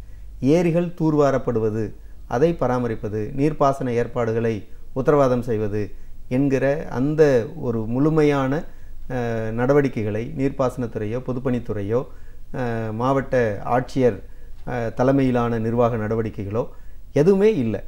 இதில் என்ன ஒரு பலவீனம் ஏற்பட்டிருக்கு அப்படின்னு பார்க்குறேன்னா, அமைச்சர்கள் சரியில்லை, அதிகாரிகளும் சரியில்லை. அதிகாரிகள் தன்னுடைய அதிகாரத்தை முறையாக பயன்படுத்தக்கூடியவர்களாக இருக்கிறாங்களான்னா இல்லை. நீங்கள் இந்த அதிகாரிகளுடைய போக்கு சில இடங்களில் சரியாக இருக்கும், சில இடங்களில் என்ன இருக்குன்னா, ஒரு சரியான தலைமை இல்லாத தேர்ந்தெடுக்கப்பட்ட அரசு சரியான தலைமையோடு செயல்படாத போது அதிகாரிகள் என்ன ஆவாங்கன்னா எந்த தேவையற்ற கட்டுப்பாடுகளுக்குள் போகக்கூடியவர்களாக மாறுவாங்க. தாழ்வு மனப்பான்மை உருவாகும். அவங்க இருக்கும்போது கேட்டல, நான் சொல்லும்போது ஏன் கேட்கல, அதே போஸ்டிங் தானேன்னு பார்ப்பாங்க. அந்த போஸ்டிங்கில் இருக்கிற திறமைகள் வெளிப்படுவதில்லை, அல்லது ஜனநாயகத்தை பயன்படுத்துகிற பண்பு இருப்பதில்லை. ஜனநாயகத்தை பயன்படுத்தி பண்பு ரீதியாக ஒரு மாற்றத்தோடு அவர்களை உள்ளடக்கி செயல்படுத்தினால் இது சரியாக இருக்கும். இந்த அரசுக்கு அந்த திறன் இல்லை என்பது பட்டவர்த்தனமாக வெளியிலே பார்க்க முடியுது. அதெல்லாம் சேர்ந்து தான் மாவட்ட ஆட்சியர்கள் செய்ய வேண்டிய வேலை கூட இந்த நீர்ப்பாசன பராமரிப்பு நடவடிக்கைகள் செய்யவில்லை. அதே போல் அதிகாரிகள், பொதுப்பணித்துறை அதிகாரிகள் செய்ய வேண்டிய பல்வேறு நடவடிக்கைகள் செய்யப்படவில்லை அப்படிங்கிறத நம்ம பார்க்குறோம். எனவே இது ஒரு குறிப்பிட்ட அரசினுடைய செயல் பலவீனமாக இருக்குது. அந்த குறிப்பிட்ட அரசினுடைய பலவீனத்தை அதிகாரிகளும் பயன்படுத்தி கொண்டிருக்கிறார்கள் என்பதை நாம் பார்க்குறோம். ஓகே, இப்போ எப்படியோ மக்கள் தான் பாதிக்கப்படுறாங்க. அதான் அடிப்படையில் எந்த ஒரு மாற்றம் வந்தாலும் மக்களோட தேவைகள் 1% கூட உயரக்கூடியதுக்கான ஒரு வாய்ப்புகள் இல்லாத கட்டத்தில் நம்ம இப்போ இருந்துட்டு இருக்கோம். இப்போ இன்னும் குறிப்பிட்டு சொல்லணும்னா, இந்த ஜிஎஸ்டி வரி விதிப்பு இதுக்கெல்லாம் அப்புறம் மத்திய அரசாங்கம் எல்லாத்தையும் ஒரு சென்ட்ரலைஸ்டு கண்ணோட்டத்தில் கொண்டு போகிறாங்க அப்படின்னும் போது இது மாநில உரிமைகளை தடுக்குது. வரி வருவாய் மூலமாக மாநிலமுக்கு கிடைக்கக்கூடிய ஒரு நன்மைகள் கூட கிடைக்காது. அதன் மூலமாக தான் மற்ற வளர்ச்சி பணிகளை மாநில அரசாங்கம் செய்ய முடியுன்ற இந்த சூழல்ல இந்த சென்ட்ரலைஸ்ட் அப்படின்னு வரும்போது அதிகாரங்கள் இல்லாம ஒரு ரெஸ்பான்சிபிலிட்டியை கொண்டு போகிற ஒரு சூழலை ஏற்படுத்துதை நம்ம பார்க்குறோம் இல்லையா? இது நம்மளோட தமிழ்நாட்டை பொறுத்த வரைக்கும் எப்படி ஒரு பாதிப்பை ஏற்படுத்தும்? அதாவது நீங்கள் இந்தியா என்பதை ஒரு ஒன்றியம் தான் சொல்கிறாங்க, யூனியன் கவர்மெண்ட் அப்படின்னு தான் ஆங்கிலத்தில் சொல்கிறாங்க. இப்போ யூனியன் கவர்மெண்ட் அப்படின்னு சொல்கிற விஷயமே மாநிலங்களின் கூட்டமைப்பு அப்படிங்கிறத தான் சுட்டி காட்டுது. மாநிலங்களின் கூட்டமைப்பு என்று சொல்லுகிற போது மாநில சுயாட்சிக்கான ஒரு உரிமை, மாநில அந்தஸ்துக்கான, மாநிலத்துக்கான உரிய அந்தஸ்து வழங்கப்பட வேண்டும் என்கிற உரிமைகள் தமிழகத்திலிருந்து கடந்த காலங்களில் மிக அதிகமாக வெளிப்பட்டது. இப்போது அந்த குரல் எதிர்க்கட்சிகளிடம் மட்டுமே வெளிப்படுது, ஆளும் கட்சியிடம் சுத்தமாக இல்லை. ஆளும் கட்சி அதை கேட்டு பெறுகிற துணிச்சலோடு செயலாற்றவில்லை அப்படிங்கிறத நம்ம ஏற்கனவே சொல்லியிருக்கிறோம். மத்திய அரசு இப்போது வந்திருக்கிற பிஜேபி அரசு அது அதிபர் தேர்தலை வேண்டும் என்று மறைமுகமாக சொல்லிட்டு இருக்கக்கூடிய ஒரு அரசு, அதிகார குவிப்பை வலியுறுத்துகிற ஒரு கட்சியினுடைய தலைமை. 3, அவங்க பிரதமர் தான் முக்கியமானவர், பிரதமரனுடைய கேபினெட்டுக்கு முக்கியத்துவம் இல்லை என்பதை வெளிப்படுத்தி கொண்டிருக்கக்கூடிய ஒரு அரசு. தன்னிடையே கூட ஒரு குறைந்தபட்ச ஜனநாயகத்தை பின்பற்றாத ஒரு அதிகாரம்தான் திரு மோடி அவர்கள் தலைமையில் அங்கே பிரதமர் ஆட்சி என்பது இருக்குது.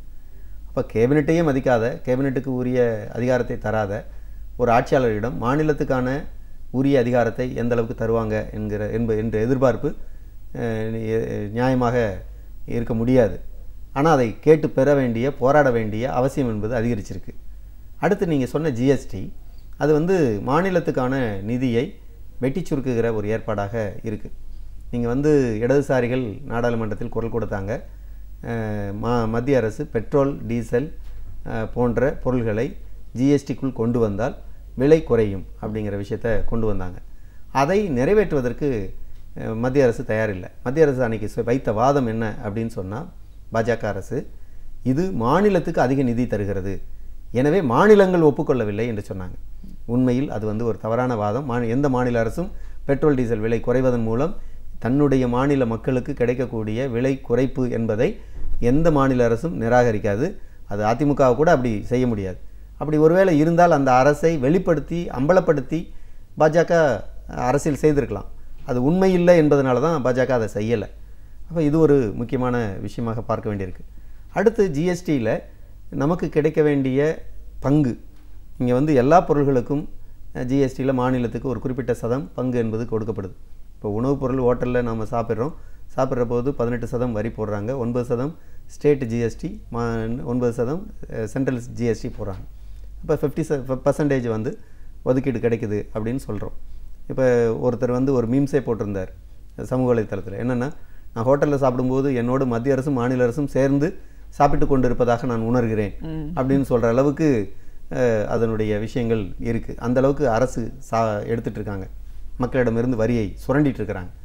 ஜூலை மாதத்தில் மத்திய அரசு வெளியிட்ட தொகை 43,000 கோடி ரூபாய் ஜிஎஸ்டி மூலமாக வரி வருவாய் வந்தது அப்படின்னு சொல்லி, இதில் மாநில அரசுகளுக்காக ஒதுக்கீடு செய்யப்பட்டது எவ்வளவு, அதில் மாநில அரசுகள் கடந்த காலத்தை விட கூடுதலாக பயனடைந்திருக்கிறார்களா இல்லையா என்கிற விவாதங்களை அடுத்தடுத்து ஆய்வு பண்ண வேண்டியிருக்கு. போதுமான விவரங்கள் என்னிடம் இப்போது இல்லை, அதனால் அது குறித்து முழுமையாக விவாதிக்க முடியல. ஆனால் வந்து பொதுவாக இருக்கக்கூடிய கருத்து என்ன அப்படின்னா, மாநில அரசுக்கு நிதி வருவாய் கடந்த காலத்தை விட குறைந்திருக்கிறது என்பது முன்னுக்கு வந்திருக்கு. குறிப்பாக இதற்கெல்லாம் காரணம் என்னென்னா, நீங்கள் முந்தின கேள்வியில் நீங்கள் கேட்டபோது நீர்ப்பாசனத்துறைக்கு ஒதுக்கீடு செய்ய வேண்டிய தொகை, இதெல்லாம் வந்து திட்டம் சார்ந்த விஷயங்கள். திட்ட கமிஷன் இருக்கிற போது, 5 ஆண்டு திட்டம் சார்ந்த செயல்பாடுகள் இருக்கிற போது, அந்த திட்ட கமிஷனிடமிருந்து நிதி வருகிற போது அந்த நிதி மாநிலங்களுக்காக ஒதுக்கீடு செய்யப்படும். திட்ட கமிஷனுடைய கூட்டம் ஆண்டுக்கு ஒரு முறை நடக்கிற போது நிதி ஒதுக்கீடு செய்யப்படும். அந்த நிதி வந்து முறையாக நீர்ப்பாசனத்துறை, அடிப்படை கட்டமைப்புத்துறை, சாலை போன்ற விஷயங்களிலெல்லாம் ஒதுக்கீடு செய்யப்பட்டது. இப்போ நிதி ஆயோக் வந்த பிறகு பாஜக தலைமையில் அந்த பங்கீடு வந்து முறையாக நடக்கலை. அதில் மாநிலங்கள் உரிய வகையில் கலந்தாலோசிக்கப்படலை. மாநில நிதியமைச்சர்களோ திட்டம் சார்ந்த அதிகாரிகளோ உரிய பங்களிப்பை செய்யலை. அது வந்து it is a handicap of NITI Aayog அப்படிங்கிறத நம்ம வந்து பார்க்க முடியுது. இதெல்லாம் சேர்ந்து தான் பேச வேண்டியிருக்கு. எனவே நிதி ஆயோக் வந்துட்டுருக்கு, மத்திய அரசு அதிகார குவிப்பு நடந்துட்டுருக்கு. ஒரு பல்வேறு வகையில் மக்களை தாக்குகிற அரசாக மத்தியிலிருந்து செயல்படக்கூடிய அரசின் கொள்கைகள் மாநிலங்களை நோக்கி அழுத்தமாக தள்ளப்படுகிறது. இதையெல்லாம் எதிர்கொள்ளுகிற ஒரு திறன் மாநில ஆட்சிக்கு வேணும்னா மிக முக்கியமான கோரிக்கையாக இருக்கிற மாநில சுயாட்சி என்கிற அந்த அந்தஸ்துக்கான கோரிக்கை வந்து வலுப்பெற வேண்டியிருக்கு. மாநில உரிமைகளுக்கான போராட்டத்தை வலுவாக நடத்த வேண்டியிருக்கு. அப்படிதான் பார்க்குறேன். இதுதான் ஏற்கனவே முன்னாடி தலைவர் கலைஞர் அவர்கள் வந்து மாநிலத்தில் சுயாட்சி, மத்தியில் கூட்டாட்சி பேசியிருக்கிறாங்க. இன்னைக்கு வந்து அது ஒன்றும் ஒரு கேள்விக்குறியான சூழல்ல போகுது. நம்ம இன்னைக்கு இருக்கிற அரசியல் சூழல் சார்ந்து பேசும்போது எந்த ஒரு விதத்திலையுமே ஒரு ஸ்திரத்தன்மை இல்லாத அரசுனால அதிகப்படியான ஒரு பாதிப்புகள் மக்களுக்கு இருக்கு. அது சரி செய்யக்கூடிய தலைவரா யார் வரப்போறாங்க, எப்போ அது நடக்கும் அப்படின்ற ஒரு எதிர்பார்ப்போட தான் மக்கள் இன்னைக்கு இருந்துட்டு இருக்காங்க. சிஐடியு தொழிற்சங்கத்தின் மாநில செயலாளர் அப்படிங்கிற முறையில் இன்றைக்கு இருக்கிற அரசியல் சூழல் சார்ந்தும் எதிர்பார்ப்புகள் சார்ந்தும் பல விஷயங்களை எங்களோட நீங்க முழுமையா பகிர்ந்ததுக்கு நன்றி. பல ஆண்டு காலங்களாக நடந்த பல நிகழ்வுகளிலிருந்து பல சிறந்த தொகுப்புகளை எடுத்து நம்முடன் பகிர்ந்து கொள்ளும் பேராசிரியர் சுபவீர பாண்டியன் அவர்கள் இன்று என்ன தகவலை நம் முன் வைக்கப் போகிறார் என்பதை பார்க்கலாம். நம் வீடியோலே வா நிகழ்ச்சியின் அடுத்த பகுதியாக வரவிருப்பது ஒன்றே சொல் நன்றே சொல்.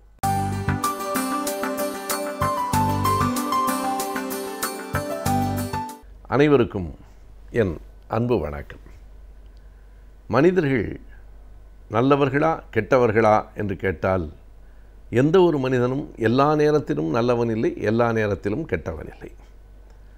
ஒரு இயல்பான சுபாவம் என்பது எல்லோருக்கும் இருக்கிறது. ஆனால் அது சில நேரங்களில் சட்டென்று மாறியும் போகிறது.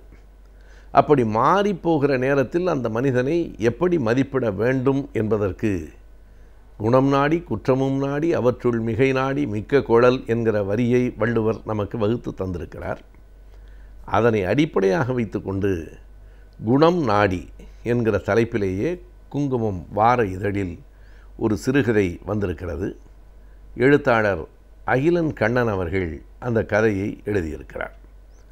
அது ஒரு மிக எளிமையான பெரிய திருப்பங்களெல்லாம் இல்லாத கதை. ஆனால் ஒரு செய்தியை அந்த கதை அழுத்தமாக சொல்லுகிறது.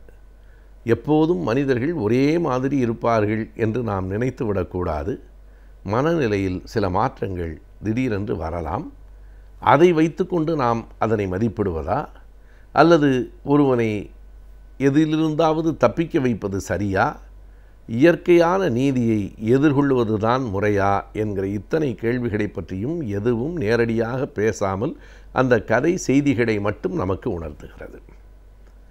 ஒரு சின்ன நிறுவனம்தான் சென்னையில் அடையாறில் வெறும் கருவேலம் காடாக இருந்த இடத்தில் தொடங்கப்பட்டு மெல்ல வளர்ந்து இன்றைக்கு ஓரளவுக்கு மற்றவர்களும் திரும்பி பார்க்கிற அளவுக்கு வளர்ந்திருக்கிற ஒரு நிறுவனம். அந்த நிறுவனத்தினுடைய உரிமையாளருக்கு இதுவரை இல்லாத ஒரு சிக்கல் வந்திருக்கிறது. இப்படி ஒரு வழக்கை அவர் இதுவரை சந்தித்ததில்லை. அவர்களின் பணியாளர்களில் ஒருவர் அப்படி நடந்து கொண்டிருப்பார் என்று கூட அவரால் நினைக்க முடியவில்லை. ஆனால் காவல்துறையிலே இருந்து தொலைபேசி வருகிறது. எல்லா விதமான சான்றுகளும் எங்களிடம் இருக்கின்றன. அவர் மீது நாங்கள் உடனடியாக நடவடிக்கை எடுக்கப் போகிறோம். இருந்தாலும் ஒரு முறைக்காக உங்களிடத்திலே சொல்லி வைக்கிறோம், நீங்கள் என்ன சொல்லுகிறீர்கள் என்கிற போது, நான் மதியத்திற்குள் என்னுடைய முடிவை சொல்லிவிடுகிறேன் என்று இவர் சொல்லுகிறார். இதுதான் அந்த கதையினுடைய அடிப்படை. அப்படி என்ன நடந்து விட்டது? இவரால் உடனடியாக முடிவெடுக்க முடியவில்லை. இவருடைய மனைவி சுகந்தியையும் உடனே அலுவலகத்திற்கு வா என்று அழைக்கிறார். சில நாள்களுக்கு முன்னால் தான் சுகந்தி சொல்லியிருந்தார், ஒட்டுமொத்தமாக இன்றைக்கு ஒரு புதிய நவீன கொத்தடிமைகள் வளர்ந்திருக்கிறார்கள். நிறைய சம்பளம், மிக நன்றாக உடுத்தியிருப்பார்கள், பழைய அடிமைகளைப் போல அல்ல, ஆனால் இவர்களும் புதிய நவீனமான கொத்தடிமைகள் தான் என்று இன்றைக்கு இருக்கிற ஒரு தகவல் தொழில்நுட்பத் துறையிலே பணியாற்றுகிறவர்களை பற்றிய ஒரு கேலியான ஒரு வரியை சொல்லிவிட்டு அந்த பெண் சொல்லுவாள், நானும் அவர்களுள் ஒருத்தி தானே என்பாள். இல்லை இல்லை, நீ எனக்கு இணையானவள் என்பதாக அவளையும் அழைத்து இந்த செய்தியை சொல்லி நாம் எப்படி நடந்து கொள்ளலாம், என்ன தீர்வு காணலாம் என்று இவன் கேட்பான். பிரச்சனை இதுதான். அந்த நிறுவனத்தில் வேலை பார்க்கிற ராகவன் என்கிற ஒரு பொறியாளர், அவர் மீதுதான் காவல் நிலையத்திலே இருந்து புகார் வந்திருக்கிறது. நேற்றைக்கு பட்டப்பகலில் அவர் அப்படி செய்து விட்டார் என்று அவர்கள் சொல்லுகிறார்கள். அவர் தன்னுடைய மகிழுந்தை காரை ஓட்டி கொண்டு போகிறார். பின்னால் இருசக்கர வாகனத்தில் வந்த ஓர் இளைஞன் தொடர்ந்து ஒலி எழுப்பி கொண்டே இருக்கிறான். அந்த அலாம் சத்தம் இவரால் தாங்க முடியவில்லை. திரும்ப திரும்ப திரும்ப அவன் ஒலி எழுப்பி கொண்டே இருக்கிறான். ஏன் இப்படி ஆரனை அடித்து கொண்டே இருக்கிறான் என்று இவருக்கு விளங்கவில்லை. அந்த கோபத்திலேயே அவனுக்கு இவர் வழிவிடவும் இல்லை.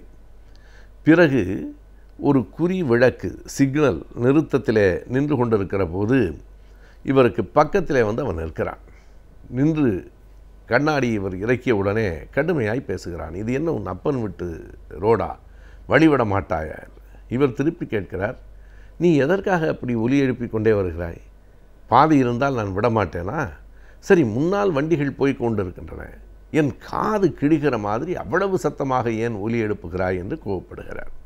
அவன் பேச, இவர் திருப்பி பேச, அந்த சண்டை அந்த இடத்திலேயே கொஞ்சம் வலுவாகிவிட, அதுவரையில் இயல்பான நல்ல மனிதராக இருந்த ராகவன் அவருக்குள் இருந்த இன்னொரு விலங்கு குணம் வெளிப்பட அந்த வண்டியினுடைய கதவை திறந்து கொண்டு வெளியே வந்து என்ன செய்தார் என்பதுதான் அந்த கதையின் ஒரு பெரிய திருப்பம். இயல்பாக அப்படி யாரும் நடந்து கொள்ள மாட்டார்கள். அவரும் அப்படிப்பட்டவர் இல்லை. என்ன செய்து விட்டார் என்றால், இருந்த கோபத்தில் வெளியில் வந்து அந்த இளைஞனின் காதை கடித்து துப்பிவிட்டார். காதை கடித்து துப்புவதா? இதை சுகந்திக்கும் அவள் கணவனுக்கும் நம்பவே முடியவில்லை. ராகவனா அப்படி செய்தார்? ஆம். அதற்கு பிறகு ராகவனை அழைத்து கேட்டார்கள். அவர் ஒப்புக்கொண்டார், உண்மைதான், ஏதோ ஒரு கோபம், எனக்குள் இருந்த ஒரு மிருகம் வெளிப்பட்டு விட்டது. எவ்வளவு நேரம் அவன் ஒலி எழுப்பி கொண்டே இருந்தான் தெரியுமா? கோபப்பட்டு எரிச்சல் பட்டு அப்படி செய்து விட்டேன் என்கிறார். ஒருவேளை அவருடைய உள் மனத்தில் என்ன இருந்திருக்கலாம் என்றால், ஒலி எழுப்பி எனக்கு காது எப்படி வலித்தது என்று உனக்கு புரிய வேண்டாமா? காதை கடித்து துப்பினால்தான் உனக்கு அந்த காது எப்படி வலிக்கும் என்று தெரியும் என்று நினைத்திருப்பாரோ என்னவோ. காதை கடித்து துப்பி விட்டார். அது உண்மைதான். அவன் அலறினான். எனக்கும் வாயெல்லாம் ரத்தம். அதற்கு பிறகு அவனை நானே அழைத்து கொண்டு ஒரு மருத்துவமனைக்கு போனேன். இப்போது அவனை மருத்துவமனையில் சேர்த்திருக்கிறோம். நடந்தது உண்மைதான். அந்த நிமிடத்தில் நான் கோபப்பட்டு விட்டேன் என்கிறார். இப்போது ராகவனை காவல் நிலையத்தில் நீங்கள் வந்து அழைத்து கொண்டு போகலாம் என்று சொல்லுவதா, அல்லது ஏதேனும் ஒரு வழியில் அவனை காப்பாற்றுவதா என்பதுதான் இந்த நிறுவனருக்கு இருக்கிற குழப்பம். இதனை தன் மனைவியிடத்திலும் அழைத்து கேட்கிற போது அவள் மிகச் சரியாக 2 வழிகளை சொல்லுகிறாள். அந்த ராகவனினுடைய பழைய நிலவரங்களையெல்லாம் புரட்டி பார்த்தால் அவன் மீது எந்த கருப்பு புள்ளியும் இல்லை. இதுவரையில் எந்த விதமான பிழையையும் செய்யவில்லை. குணம் நாடி பார்த்தால் நல்லவனாகத்தான் இருக்கிறான். எனவே ஏதேனும் குறுக்கு வழியில் போய் காப்பாற்றலாமா, அல்லது படியை வேறு யார் மீதாவது திருப்பலாமா என்றெல்லாம் சிந்திக்காமல் அவருடைய மனைவி சுகந்தி சொல்லுகிறாள், 2 வழிகள் தான் இருக்கின்றன. ஒன்று, உப்பை தின்றவன் தண்ணீர் குடித்தாக வேண்டும். அதுதான் உலகத்தினுடைய இயற்கையின் நீதி. தவறு செய்திருக்கிறார், தண்டனையை பெற்றாக வேண்டும். அதில் ஒன்று மாற்று கருத்து இல்லை. எனவே நீங்கள் நேரடியாக காவல் நிலையத்தில் போய் சரணடைந்து தண்டனையை பெற்றுக்கொள்ளுங்கள் என்று சொல்வது ஒன்று. இல்லையென்றால் நாம் இன்னொன்று முயற்சி செய்து பார்க்கலாம். மருத்துவமனைக்கு போய் அந்த இளைஞனோடு பேசி பார்க்கலாம். ஏதோ கோபத்தில் செய்திருக்கிறார், மற்றபடி நல்ல மனிதர். அவனிடத்திலே சொல்லி அவன் ஏற்றுக்கொண்டால் இவரை அழைத்து அவனிடத்திலே மன்னிப்பு கேட்க சொல்லி அந்த வழக்கை திரும்ப பெறச் சொல்லலாம். இந்த 2 தான் வழி. இதை தவிர வேறு எதுவும் வழி இல்லை. வேறு எந்த முயற்சியிலும் நாம் இறங்கக்கூடாது என்று சுகந்தி சொல்லுகிறாள். இவருக்கு ஒரு மன நிறைவு வருகிறது என்று முடிகிறது. இந்த கதையினுடைய அடிப்படையான சாரமான செய்தி என்ன என்றால், எது சரியோ அதை நேர் வழியில் மட்டும்தான் நாம் எதிர்கொள்ள வேண்டும். இவன் நல்லவன் என்பதற்காக எப்படியாவது ஏமாற்றி இந்த வழக்கிலிருந்து தப்புவிக்கக்கூடாது. தவறு செய்தவன் யாருக்கு இவன் தீங்கு இழைத்தானோ அவனால் மன்னிக்கப்பட்டாலே ஒழிய தவறுக்கு ஏற்ற தண்டனையை பெற்றுக்கொள்வதுதான் அறம். இதுதான் நேர் வழி என்கிற செய்தியைத்தான் இந்த கதை சொல்லுகிறது. குணம் நாடி ஒருவனை காப்பாற்றலாம், ஆனாலும் பிழை செய்தால் தண்டனையை ஏற்றுக்கொள்ள வேண்டும் என்கிற மனநிலை நமக்கு வர வேண்டும். அதுதான் அறம் சார்ந்த வாழ்க்கை என்பதை ஒரு எளிய கதையின் மூலம் நமக்கு அந்த சிறுகதை விளக்குகிறது. மனிதர்களாகிய நாம் ஒவ்வொருவரும் சட்டத்திட்டங்களை பற்றி அறிந்திருப்பது மிகவும் அவசியமாகின்றது. எனவே இன்றைய சட்டம் பகுதியில் நாம் தெரிந்து கொள்ளும் சட்டம் என்ன என்பதை பார்க்கலாம். நம் வீடியோலே நிகழ்ச்சியின் அடுத்த பகுதியாக வரவிருப்பது ஆலோசனை நேரம்.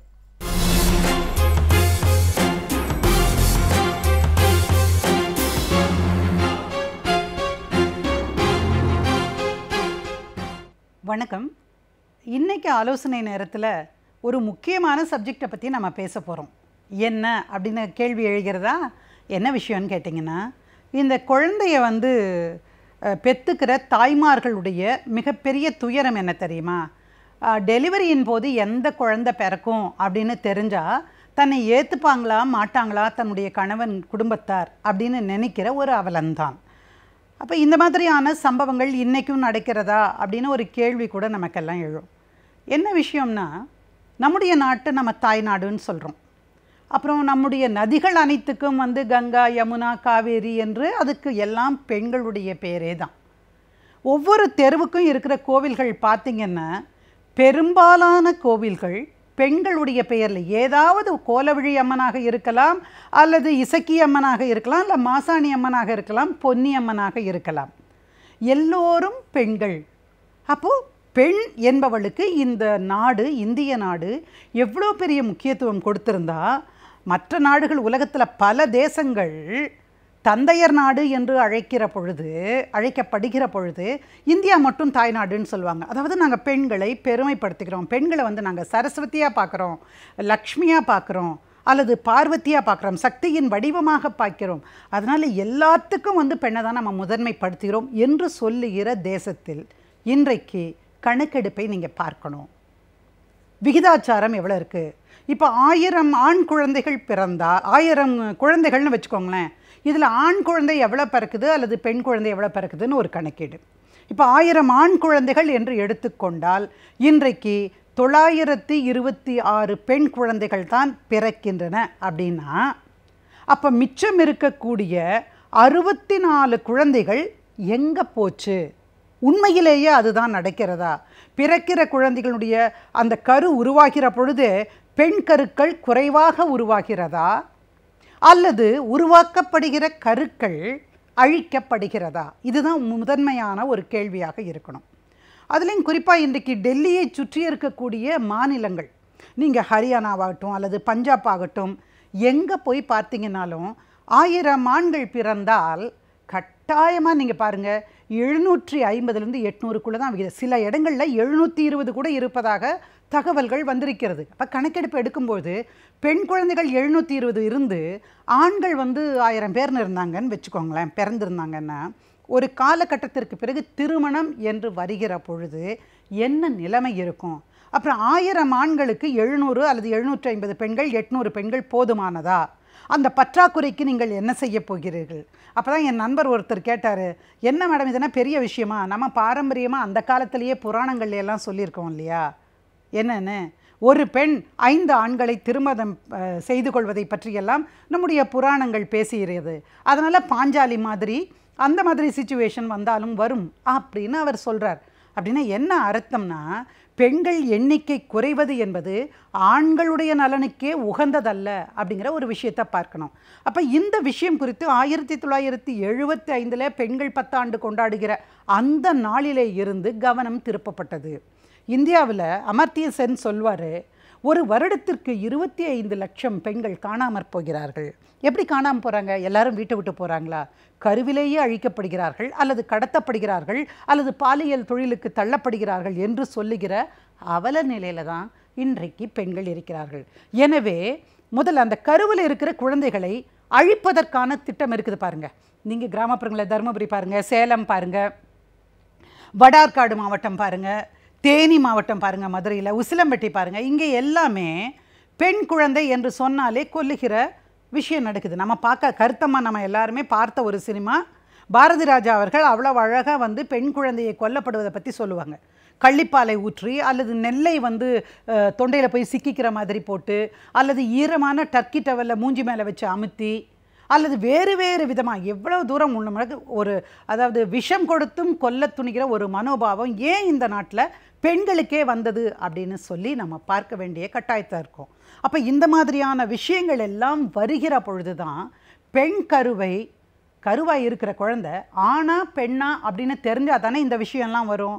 எனவே ஆணா பெண்ணா என்று கருவில் இருக்கிற குழந்தையை பற்றி வெளியே தெரிவிக்கக்கூடாது என்பதற்கான ஒரு சட்டம் கொண்டு வந்தால் எப்படி இருக்கும் அப்படின்னு முன்னேற்றமுள்ள சிந்தனையாளர்கள், முற்போக்காளர்கள், பெண்ணியவியலாளர்கள் என்று இவர்கள் எல்லோருமாக சேர்ந்து முடிவு செய்து அரசாங்கத்தின் கோரிக்கைகள் வைத்து அதன் அடிப்படையிலே ஒரு சட்டம் கொண்டு வரப்படுகிறது. ஆணா பெண்ணா என்று கண்டறியும் அந்த முறைக்கு வரன்முறை சட்டம் அது தவறானதா இல்லையா, ஏன் என்ன பண்ணணும் அப்படிங்கிறது கேள்வி. ஏன் வரன்முறைப்படுத்துகிற சட்டம் அப்படின்னு கேட்டிங்கன்னா, சில நேரங்களில் ஒரு பெண்ணின் வயிற்றில் இருக்கக்கூடிய கரு மரபு ரீதியான கோளாறுகளிலே பாதிக்கப்பட்டிருக்கிறோம். ஜெனட்டிக்கலி ப்ராப்ளம் இருக்கும் அந்த மாதிரி குழந்தைகள், அல்லது குறைப்பிரசமாகிற வரைக்கும் ஒரு வித்தியாசமான நோய்க்கு ஆட்பட்டதாக இருக்கும். அப்போது அந்த குழந்தைய பரிசோதித்து அது எப்படி இருக்குது, நல்லா இருக்கா இல்லையா அப்படின்னு தெரிஞ்சுட்டு அந்த மாதிரி சமயங்களில் இந்த கரு அவசியமா இல்லையா, இது வளர்ந்தால் என்ன ஆகும், கை இருக்குதுமா கால் இருக்குமா, இந்த மாதிரி பல விஷயங்கள் பற்றி யோசிப்பதற்கான வாய்ப்பும் இருக்க வேண்டும் என்று நம்முடைய எல்லோருமே கழுதினாங்க, நம்ம மக்கள் எல்லோருமே கழுதினாங்க. அந்த அடிப்படையில் தான் வரன்முறை ரெகுலேஷன் இருக்குது. அதாவது பிசி கருவிலேயே PNDT ஆக்ட்னு அதை ஷார்ட்டாக சொல்லுவாங்க. அப்போது ஒரு ஹாஸ்பிட்டலுக்கு போகிறாங்க, ஒரு கர்ப்பிணி தாய் போய் எனக்கு மேடம் எனக்கு இந்த மாத விலக்கு தள்ளி போய்விட்டது, எனவே நான் பரிசோதிக்க வந்திருக்கேன், பார்த்துட்டு ரொம்ப சந்தோஷமாக நீங்கள் ப்ரெக்னெண்ட்டாக இருக்கீங்க அப்படின்னு சொல்லி அனுப்புவாங்க. அப்புறம் இவங்க ரொம்ப சந்தோஷமாக வந்தாலும் கூட இந்த முறையாவது ஏற்கனவே ஒரு பொன் குழந்தை பிறந்திருக்கும், மாமியார் அங்கே உட்காந்துட்டு சொல்லுவாங்க, இந்த முறையாவது ஒரு ஆம்பளை பிள்ளை பெற்று கொடுத்தா பரவாயில்ல, இல்லைன்னா என் மகன் தொலைஞ்சான், அவன் தலையில் தான் எல்லாம் விடியும் அப்படின்னு ஒரு வசனம் பேசுகிறத கேட்டவுடனே இந்த பெண் அதாவது அந்த ப்ரெக்னெண்ட்டாக இருக்கிற பாருங்க, அந்த கர்ப்பகாலத்தை சந்தோஷமாக கழிக்க முடியாது. அப்போ பயம், திகில், எப்பவும் ஐயோ என்ன குழந்தையாக இருக்குமோ, என்ன குழந்தையாக இருக்குமோ. அப்போ இவங்க போய் மருத்துவரிடம் பரிசோதனைக்காக செல்லுகிற பொழுது கர்ப்ப காலத்தில் இவங்க கேட்குறது, டாக்டர் என்ன குழந்தைன்னு சொல்லுவீங்களா? முன்பெல்லாம் இந்த சட்டம் வருகைக்கு முன்பெல்லாம் இதை பற்றி சொல்லிட்டு இருந்தாங்க. ஆனால் இந்த சட்டம் சொல்லிடுச்சு, டாக்டர்ஸ்க்குன்னு ஒரு நெறிமுறை இருக்குது. மருத்துவர்கள் அவங்களுடைய ப்ரொஃபஷனல் எத்திக்ஸை தாண்டி இந்த மாதிரி விஷயங்களை பேசக்கூடாது. உண்மையாக ஜெனட்டிக்கலி ஏதாவது ப்ராப்ளமாக இருந்தால், மரபு சார்ந்த உடல் கோளாறுகளோடு இருக்கக்கூடிய குழந்தையாக இருந்தால் சொல்லலாம், அல்லது இந்த விஷயங்களை சொல்லக்கூடாது. ஆனால் இன்றைக்கும் கூட நார்த்துலலாம் பார்த்தீங்கன்னா போய் அப்படி டெஸ்ட் பண்ண போகும்போது நீங்கள் சீத்தையவே வணங்குங்க, உங்களுக்கு அப்படியே குழந்தை பிறக்கும் அப்படிம்பாங்க. அல்லது ராம பகவானை நல்லா வேண்டிக்கோங்க, பிரசவம் நல்லபடியாக இருக்கும்பாங்க. அப்படின்னா என்ன அர்த்தம்னா பையன் பிறக்க போகிறான் அப்படிங்கிறதையும், சீத்தான்னு சொன்னால் பெண்ணா பிறக்க போகிறான்னு முதல்லையே அவர்கள் சொல்லுகிற விஷயமும் இன்றைக்கி நடக்குது. அப்போ இதை தடுப்பதற்காக கொண்டு வந்த சட்டம் சொல்லுது, நீங்கள் ஸ்கேன் பண்ணுறீங்களா அப்படின்னா ஸ்கேன் பண்ணுற எல்லா அந்த பரிசோதனை மையங்கள் அனைத்தும் பதிவு செய்யப்பட வேண்டும். பதிவு செய்யப்படுவதோடு மட்டுமல்லாமல் எதுக்கு ஸ்கேன் எடுத்தீங்க, யார் யார் வந்தாங்க, கருச்சிதைவு நடந்ததா, எந்த விதமான கரு வெளியேற்றப்பட்டது என்பது குறித்தான அனைத்து தகவலும் கொடுக்கப்பட வேண்டும். அப்போ இந்த மாதிரியான செய்திகளை வெளிக்கொணர்வதாக தெரிந்தால், அல்லது பெண் சிசுவை அழிப்பதாக தெரிந்தால், அந்த நிறுவனத்திற்கு, அந்த மருத்துவமனைக்கு கொடுக்கப்பட்டிருக்கிற லைசன்ஸ் என்பது ரத்து செய்யப்படும். இதை கண்காணிக்கிறதுக்காக ஸ்டேட் லெவலில் ஒரு சூப்பர்வைசரி போர்டு கூட போட்டிருக்காங்க. நம்ம தமிழ்நாட்டில் கூட இருந்துச்சு, இப்போ செயல்படுதான்னு எனக்கு தெரியலை. ஆனால் அதுக்காக டாக்டரில் கொஞ்சம் பேர், சட்டம் தெரிஞ்சவர்கள், சமூக ஆர்வலர்கள், அரசு துறையை சார்ந்தவர்கள் போட்டு ஒரு கமிட்டி ஒன்று இருந்தது, சூப்பர்வைசரி போர்டு. அவங்க இதை கண்காணிப்பு, எதை என்ன பண்ணலாம், எதை பாசிட்டிவாக பண்ணலாம், எப்படி தப்பு நடக்குதுன்னு தெரிஞ்சுக்கலாம் அப்படிங்கிற விஷயங்களையெல்லாம் போட்டு தடுப்பதற்கான நடவடிக்கை கொடுத்து பரிந்துரைப்பார்கள். அதனால் ஆனால் ஒரு விஷயம் நான் உங்களுக்கு சொல்கிறேன், பெண் குழந்தையை பெற்றவர்கள் என்றைக்கும் கவலைப்படவே தேவையில்லை. ஏன்னு கேட்டிங்கன்னா, கடைசி நிமிடம் வரை, நம்முடைய கடைசி மூச்சு நிற்கிற வரை நன் மீது அன்பும் பாசமும் செலுத்துகிறவளாக நம்முடைய மகள் இருப்பதை பார்க்கிறோம். நீங்கள் எக்ஸாம்ஸ் ரிசல்ட்ஸ் எல்லாம் வந்ததுன்னா பாருங்கள், +2 ஆகட்டும் எதுவாகட்டும், டாப்பர்ஸ் எல்லாம் பெண்களாகத்தான் இருக்கிறார்கள் என்பது. எனவே பெண்கள் என்பது வரம். அது தெரியாமல் கிராமப்புறத்தில் இருக்கிற பெண்கள் பண்ணினாலும் கூட நாம் பெண்கள் குறித்தான நல்ல பாசிட்டிவான விஷயங்களை மற்றவங்களுக்கு எடுத்து சொல்லணும். ஆனால் ஆணை காட்டிலும் பொண்ணாக இருக்கிறது நல்லது, டைவர்ஷன்ஸ் இல்லை, அவங்கள கட்டுப்படுத்துறது ஈஸி, சரியான வழியில் அவங்கள மட்டும் திசை திருப்பி விட்டோம்னா பிரமாதமாக வருவாங்க அப்படின்னு ஒரு நல்ல செய்தியை நம்முடைய பெண்களுக்கு, நம்முடைய சகோதரிகளுக்கு, நம்முடைய தாய்மார்களுக்கு சொல்ல வேண்டும் என்பது தான் என்னுடைய வேண்டுகோள். நம் வாழும் சமூகத்தின் மூலம் நம் மனம் பல சஞ்சலங்களுக்கு ஆளாகின்றது. எனவே இவற்றில் இருந்த நம் மனதை நாம் எவ்வாறு தெளிவாக பாதுகாத்துக் கொள்ளலாம் என்பதை பற்றி நம்மிடையே பகிர்ந்து கொள்ள வருகிறார் மனநல நிபுணர் டாக்டர் பதுர் மொஹிதீன் அவர்கள். நம் வீடியோலேவா நிகழ்ச்சி நிறைவு பகுதியாக வரவிருப்பது மனமே மனமே.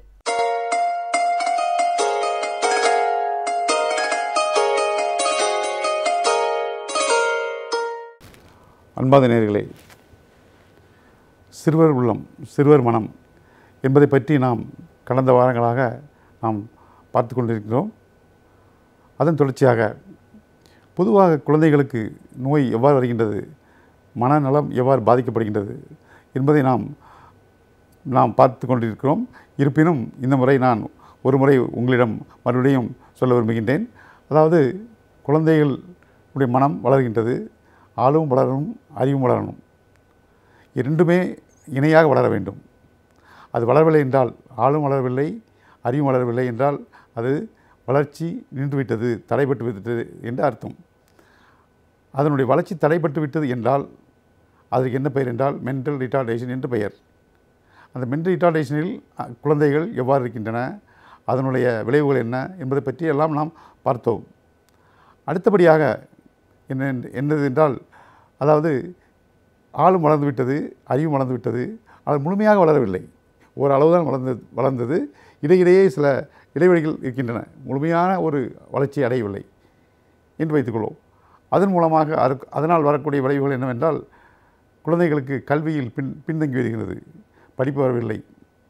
மென்டல் ரிட்டார்டேஷன் என்றால் அவர்கள் கல்விக்கு போக முடியவில்லை, பள்ளிக்கூடத்திற்கே செல்ல முடியாது, வீட்டிலே அடங்கியிருக்க வேண்டிய நிலைமை ஏற்பட்டுவிடும். நாம் பார்த்திருக்கின்றோம். மனநலம் ரிட்டார்டேஷன் உள்ள குழந்தைகள் எப்படி இருக்கின்றனர் என்றால் இருக்கிறார்கள் என்று. இதில் என்னவென்றால், இதில் முழுமையாக வளர்ச்சி அடையவில்லை என்பதனால் இவர்கள் பள்ளிக்கு செல்வார்கள். அவர்கள் பள்ளிக்கு செல்ல முடியாது, இவரால் பள்ளிக்கு செல்ல முடியும். ஆனால் கல்வியில் இவர்கள் பின்தங்கிவிடுவார்கள், இந்த வகையில் உள்ளவர்கள். அது மட்டுமா இருக்கட்டும். அடுத்தபடியாக என்னென்னு பார்ப்போம். அதாவது ஆளும் வளர்ந்து விட்டது, அறிவும் வளர்ந்து விட்டது. நாம் நினைத்தது போல் இரண்டும் இணையாக வளர்ந்து விட்டது. குழந்தை நன்றாக வளர்ந்து விட்டது. ஆனால் கொடிய நோய்களால், கிருமிகளால் நோய் உண்டாகி அதன் மூலமாக அவருடைய அறிவு பாதிக்கப்பட்டு விட்டது. அவருடைய மனம் பாதிக்கப்பட்ட நிலையில் இருக்கின்றார்கள். மென்டல் இல்னஸ் என்று வருகின்றது. இதுவும் குழந்தைகளுக்கு ஏற்படுகின்றது. அதை விட்டுவிடுவோம். அடுத்தபடியாக என்ன நடக்கிறது? ஆளும் வளர்ந்து விட்டது, அறிவும் வளர்ந்து விட்டது, குழந்தை நல்ல சிறப்பாக இருக்கின்றது, பள்ளிக்கு செல்கின்றது, நன்றாக படிக்கின்றது. ஆனால் தலைக்காயங்கள், விபத்துகள், சாலை விபத்துகள், ரோடு ஆக்சிடெண்ட் போன்ற ஆக்சிடெண்ட்டுகளால், விபத்துக்களால் தலையில் காயம் ஏற்பட்டு அதன் மூலமாக அவர்களுடைய மனது பாதிக்கப்படுகின்றது. அது ஒரு வகை. அது மட்டுமல்லாமல் அந்த குழந்தைகள் வளரும்போது அதற்கு தேவையான உணவுச்சத்துக்கள் குறைபாட்டினால், உணவுச்சத்துக்கள் அதாவது நியூட்ரிஷியஸ் ஃபுட், உணவுச்சத்துக்கள் அதாவது வைட்டமின்கள் உள்ள தேவையான அளவு உணவு இல்லை என்றால் அனிமியா போன்ற இரத்த சோகை போன்ற நோய்களால் அவர்கள் இதயம் பாதிக்கப்படுகின்றது, அவருடைய மனம் பாதிக்கப்படுகின்றது. அதுவும் ஒரு வகை. பெட்ரோல் இல்லாத போல், பெட்ரோல் இல்லை என்றால் வண்டி ஓடாது, கார் ஓடாது. அதுபோல தான் பெட்ரோல் இல்லை, அங்கே அனிமியா வந்து விட்டது, இரத்த சோகை வந்து விட்டது, சத்து பொருள் இல்லை, உணவில் சத்து இல்லை, உடலில் சத்து இல்லை, சத்துக்கள் குறைந்து விட்டது, வைட்டமின்கள் குறைந்து விட்டது. அங்கே அந்த குழந்தைகளுக்கு மனநோய் ஏற்படுகின்றது. அப்படியும் மனநோய் ஏற்படுகிறது குழந்தைகளுக்கு. அது மட்டுமல்லாமல் ஆள் வளர்ந்து விட்டது, அறிவு வளர்ந்து விட்டது, விபத்துகள் இல்லை, நோய்கள் இல்லை. இருப்பினும் சுற்றுச்சூழலால் ஸ்ட்ரெஸ், குழந்தைகளுக்கு ஸ்ட்ரெஸ் வருகிறது, மனக்கவலை போன்ற ஸ்ட்ரெஸ் வருகின்றது. மனக்காயங்கள், நம்மளை சுற்றி நடக்கக்கூடிய விபத்துக்கள், நடக்கக்கூடிய நிகழ்வுகள், கலாச்சாரம், நம்முடைய ஃபைனான்சியல் பொருளாதார இன்மை, பொருளாதார குறைவு, இது எல்லாமே குழந்தைகளை தாக்கின்றது. சுற்றுச்சூழல் மூலமாக, ஸ்ட்ரெஸ் மூலமாக அங்கேயும் குழந்தைகள் மனநலத்தால் பாதிக்கப்படுகின்றார்கள். அது மட்டுமல்ல, இன்னும் எடுத்துக்கொள்வோம். நாம் நினைத்ததை போல குழந்தை ஆள் வளர்ந்து விட்டது, அறிவு வளர்ந்து விட்டது, நன்றாக பள்ளி செல்கின்றது, எல்லாம் நன்றாக வளர்ந்து விட்டது. ஆனால் அந்த வளர்ந்த அறிவு, வளர்ந்த மனம் அது குறைந்து விட்டது. எவ்வாறு என்றால் தேய்ந்து விட்டது, தேய்மானம் ஏற்பட்டுகிறது. அந்த தேய்மானத்தின் காரணத்தினால் பல மனநோய்கள் வருகின்றன. அதுக்கு டிமென்ஷியா என்று பெயர். ஆக குழந்தைகள் வளர்ப்பு முதல், அதாவது அறிவும் அறிவும் வளர்கின்றது. அது முதல் அதனுடைய பணி செய்துவிட்டு அதுக்கு குறிப்பிட்ட காலத்துக்கு பிறகு அதனுடைய வளர்ச்சி குறைந்து விடுகிறது, தேய்ந்து விடுகின்றது. அதனால் கூட குழந்தைகளுக்கு மன பாதிப்பு ஏற்படுகின்றது. ஆக இத்தனையும் ஏற்படுகின்றது குழந்தைகளுக்கு. நாம் இதில் மனநோய் பற்றி நாம் பார்த்தோம். நம்ம இப்பொழுது பார்க்க இருப்பது ஸ்ட்ரெஸ் மூலமாக எவ்வாறு குழந்தைகளுக்கு மனநோய் உண்டாகின்றது. சுற்றுச்சூழல் மூலமாக, அதனுடைய நம்மளுடைய பொருளாதாரம், கலாச்சாரம், இவர்கள் குறைபாட்டினால், இப்போ போதுமான அளவு நமக்கு இல்லாதனால் பொருளாதார குறைகள் ஏற்படுகின்றது, மனக்கவலை ஏற்படுகின்றது. நம்மை சுற்றி எத்தனையோ நிகழ்வுகள் நடக்கின்றது, நம்மை அதிர வைக்கின்ற நினைவுகள் நடக்கின்றது, நம்மை மனதை புண்படுத்தக்கூடிய நிகழ்வுகள் நடக்கின்றது. நேச்சுரல் கலாமிட்டி, இயற்கையினுடைய சீற்றங்கள், சுனாமி, புயல், வெள்ளம் போன்ற இயற்கையின் சீற்றங்கள். அது மட்டுமல்லாமல் மனிதனால் மேன்மேடு டிசாஸ்டர் என்று சொல்வோம். அதாவது தீவிரவாதம் மற்றும் அதாவது பாம் கல்ச்சர், பாம் பிளாஸ்ட், மனிதனால் உருவாக்கக்கூடிய இந்த டிசாஸ்டர் கூட குழந்தைகளை மிகவும் அதிகமாக பாதிக்கின்றது. பொதுவாக குழந்தைகளுக்கு ஸ்ட்ரெஸ் என்பது எப்போ ஆரம்பிக்கிறது என்றால், குழந்தை பிறந்து இன்னொரு குழந்தை பிறக்கும் பொழுது, தனக்கு தம்பியோ தங்கையோ இன்னொரு குழந்தை பிறக்கும் பொழுது ஒரு ஸ்ட்ரெஸ் உருவாகின்றது. அடுத்தபடியாக குழந்தை பள்ளிக்கு செல்லும்போது ஒரு ஸ்ட்ரெஸ் உண்டாகின்றது. இந்த இரண்டுமே ஆரம்ப காலத்திலே உண்டாகின்றது. இந்த இரண்டு ஸ்ட்ரெஸ்ஸும் காயங்களும் இயற்கையினால் ஏற்படக்கூடியது. இது இயற்கையால் வரக்கூடியது என்பதால் அவர்களுக்கு தானாகவே அவை சரியாகின்றன. அந்த ஸ்ட்ரெஸ் இருந்தாலும் கூட அவை தானாகவே சரியாகின்றன. ஆனால் குழந்தைகளுக்கு ஏற்படக்கூடிய, அதாவது பெற்றோர்களுடைய விவாகரத்து, பெற்றோர்களுடைய நோய், கேன்சர் போன்ற பேராபத்து தரக்கூடிய நோய்கள், பெற்றோர்களுடைய பிரிவு, பெற்றோர்களுடைய நடக்கின்ற சண்டை சச்சரவுகள், இவையெல்லாம் குழந்தையை மிக அதிகமாக பாதிக்கும். தாய் தந்தையுடைய இழப்பு, பெரிய நோய்களில் பாதிக்கப்பட்டிருப்பது, எந்த ஒரு சப்போர்ட் இல்லாதது, இன்செக்யூர் ஃபீலிங் மற்றும் நோய்கள், விவாகரத்து, தந்தை தாய் இருக்கக்கூடிய சச்சரவுகள், சண்டைகள், இவைகள் மூலமாக குழந்தைகளுக்கு ஏற்படக்கூடிய மனக்காயங்கள் இருக்கின்றதே, ஸ்ட்ரெஸ் இருக்கின்றதே, அது மிகவும் மோசமானது. மிகவும் குழந்தைகளை பிற்காலத்தில் அவர்களை அது பாதிக்கின்றது. இயற்கையினால் வரக்கூடிய அந்த ஸ்ட்ரெஸ் என்பது அது எளிதாக சால்வ் ஆகின்றது, எளிதாக தீர்ந்து வருகின்றது. ஆனால் இவைகள் தீர்க்கப்படாதது, குழந்தைகள் மிகவும் பாதிக்கப்படுகின்றார்கள். ஆகவே பெற்றோர்கள் நாம் நம்முடைய உறவில் நாம் சுமூகமாக இருந்தால், நம்முடைய கணவன் மனைவி இடையே உள்ள உறவில் நாம் மிக சுமூகமாக சந்தோஷமாக இருந்தால் குழந்தைகளுக்கு அது ஒரு பெரிய ஒரு பலம் இருக்கின்றது. அந்த பலத்தின் மூலமாக அவர்களுக்கு ஸ்ட்ரெஸ் என்பதே வராது. இல்லை என்றால் அந்த ஸ்ட்ரெஸ் மூலமாக குழந்தைகளுடைய நடைமுறை பாவனை எல்லாம் மாறிவிடுகின்றது. குழந்தையே மாறிவிடுகின்றது. குழந்தைகளுக்கு எப்போ அக்ரெஷன் இருக்கின்றது குழந்தை. அதுபோல் குழந்தைகள் நாம் எப்படி கண்டுபிடிப்பது என்றால், குழந்தைகள் உணவு அருந்தும்போது கண்டுபிடிக்கலாம். குழந்தைகள் அதுபோல் ஸ்ட்ரெஸ் உள்ள குழந்தைகள் உணவு அருந்தாது சரியாக, எதிர்த்தாலும் வேண்டாம்னு சொல்லுவோம். குழந்தைகள் உணவு அருந்தும்போது நான் பார்த்தோம் என்றால் அது ஒரு ஆர்கனைஸ்டாக சாப்பிடாது. அந்த உணவுகளை ஒரு மாதிரி ஹப்பசாடாக இருக்கும். தட்டை பார்த்தாலே அது ஒரு மாதிரி இருக்கும். அதுபோல் ஒரு உணவை உட்கொள்ளும் அந்த குழந்தைகள். அந்த குழந்தை உணவு உட்கொள்வதிலிருந்து அந்த குழந்தையினுடைய மனதை நாம் தெரிந்து கொள்ளலாம், குழந்தைக்கு ஸ்ட்ரெஸ் அதிகமாக இருக்கின்றது என்று. அடுத்தபடியாக குழந்தை தூங்கும் பொழுது குழந்தைகள் அலறி எந்திரிக்கும். நான் முன்பே சொல்லியிருக்கின்றேன். அந்த அலறி எந்திரிக்கும் போது குழந்தைகள் அடிக்கடி அதுபோல் அலறி எந்திரிச்சால் அலறி முடிச்சிருக்கும். மறுநாள் காலையில் கேட்டால் அதுக்கு தெரியாது. ஸோ இதுபோல் தூக்கத்தில் எழுவது, தூக்கத்தில் நடப்பது, தூக்கத்தில் பேசுவது, தூக்கத்தில் சிறுநீர் கழிப்பது, இவை எல்லாமே தெக்குவாய் தித்தி பேசுவது, இவை அத்தனையுமே குழந்தையினுடைய வெளிப்பாடுகள். இவைகள் மூலமாக குழந்தை, அது மட்டுமல்லாமல் குழந்தையுடைய நடை உடை பாவனைகள் எல்லாம் மாறிவிடும். அத்தனையும் வைத்து நம் குழந்தை கண்டிப்பாக ஸ்ட்ரெஸ்ஸில் இருக்கின்றது என்பதை நாம் உணர்ந்து கொண்டு உடனே நாம் மனநல மருத்துவரை அணுகி நாம் அதற்கு ஒரு தீர்வு காண வேண்டும். இல்லை என்றால் இப்பொழுது தெரியாது. அந்த குழந்தை அதாவது 15-16 வயது வரும்போது அல்லது 30 வயது வரும்போது தான் தெரியும் அந்த குழந்தைக்கு ஏற்படக்கூடிய விபத்துகள், அதனால் ஏற்படக்கூடிய விளைவுகள் எல்லாம் அப்பொழுது தான் தெரிய ஆரம்பிக்கும். ஆகவே குழந்தைகளை இதன் மூலமாக குழந்தைகளுடைய நடைமுறை பாவனைகளை கவனித்து அவருடைய ஆவேசம், ஆத்திரம் இவைகளெல்லாம் நாம் சாதாரணமாக எடுத்துக்கொள்ளக்கூடாது. இதையெல்லாம் நாம் எடுத்துக்கொண்டு இதை முறைப்படி மருத்துவரிடம் கண்காணித்து அந்த குழந்தைகளை ஸ்ட்ரெஸ் இல்லாத குழந்தைகளாக, மனக்காயங்கள் குறைந்த குழந்தைகளாக நாம் வளர்ப்போமாக.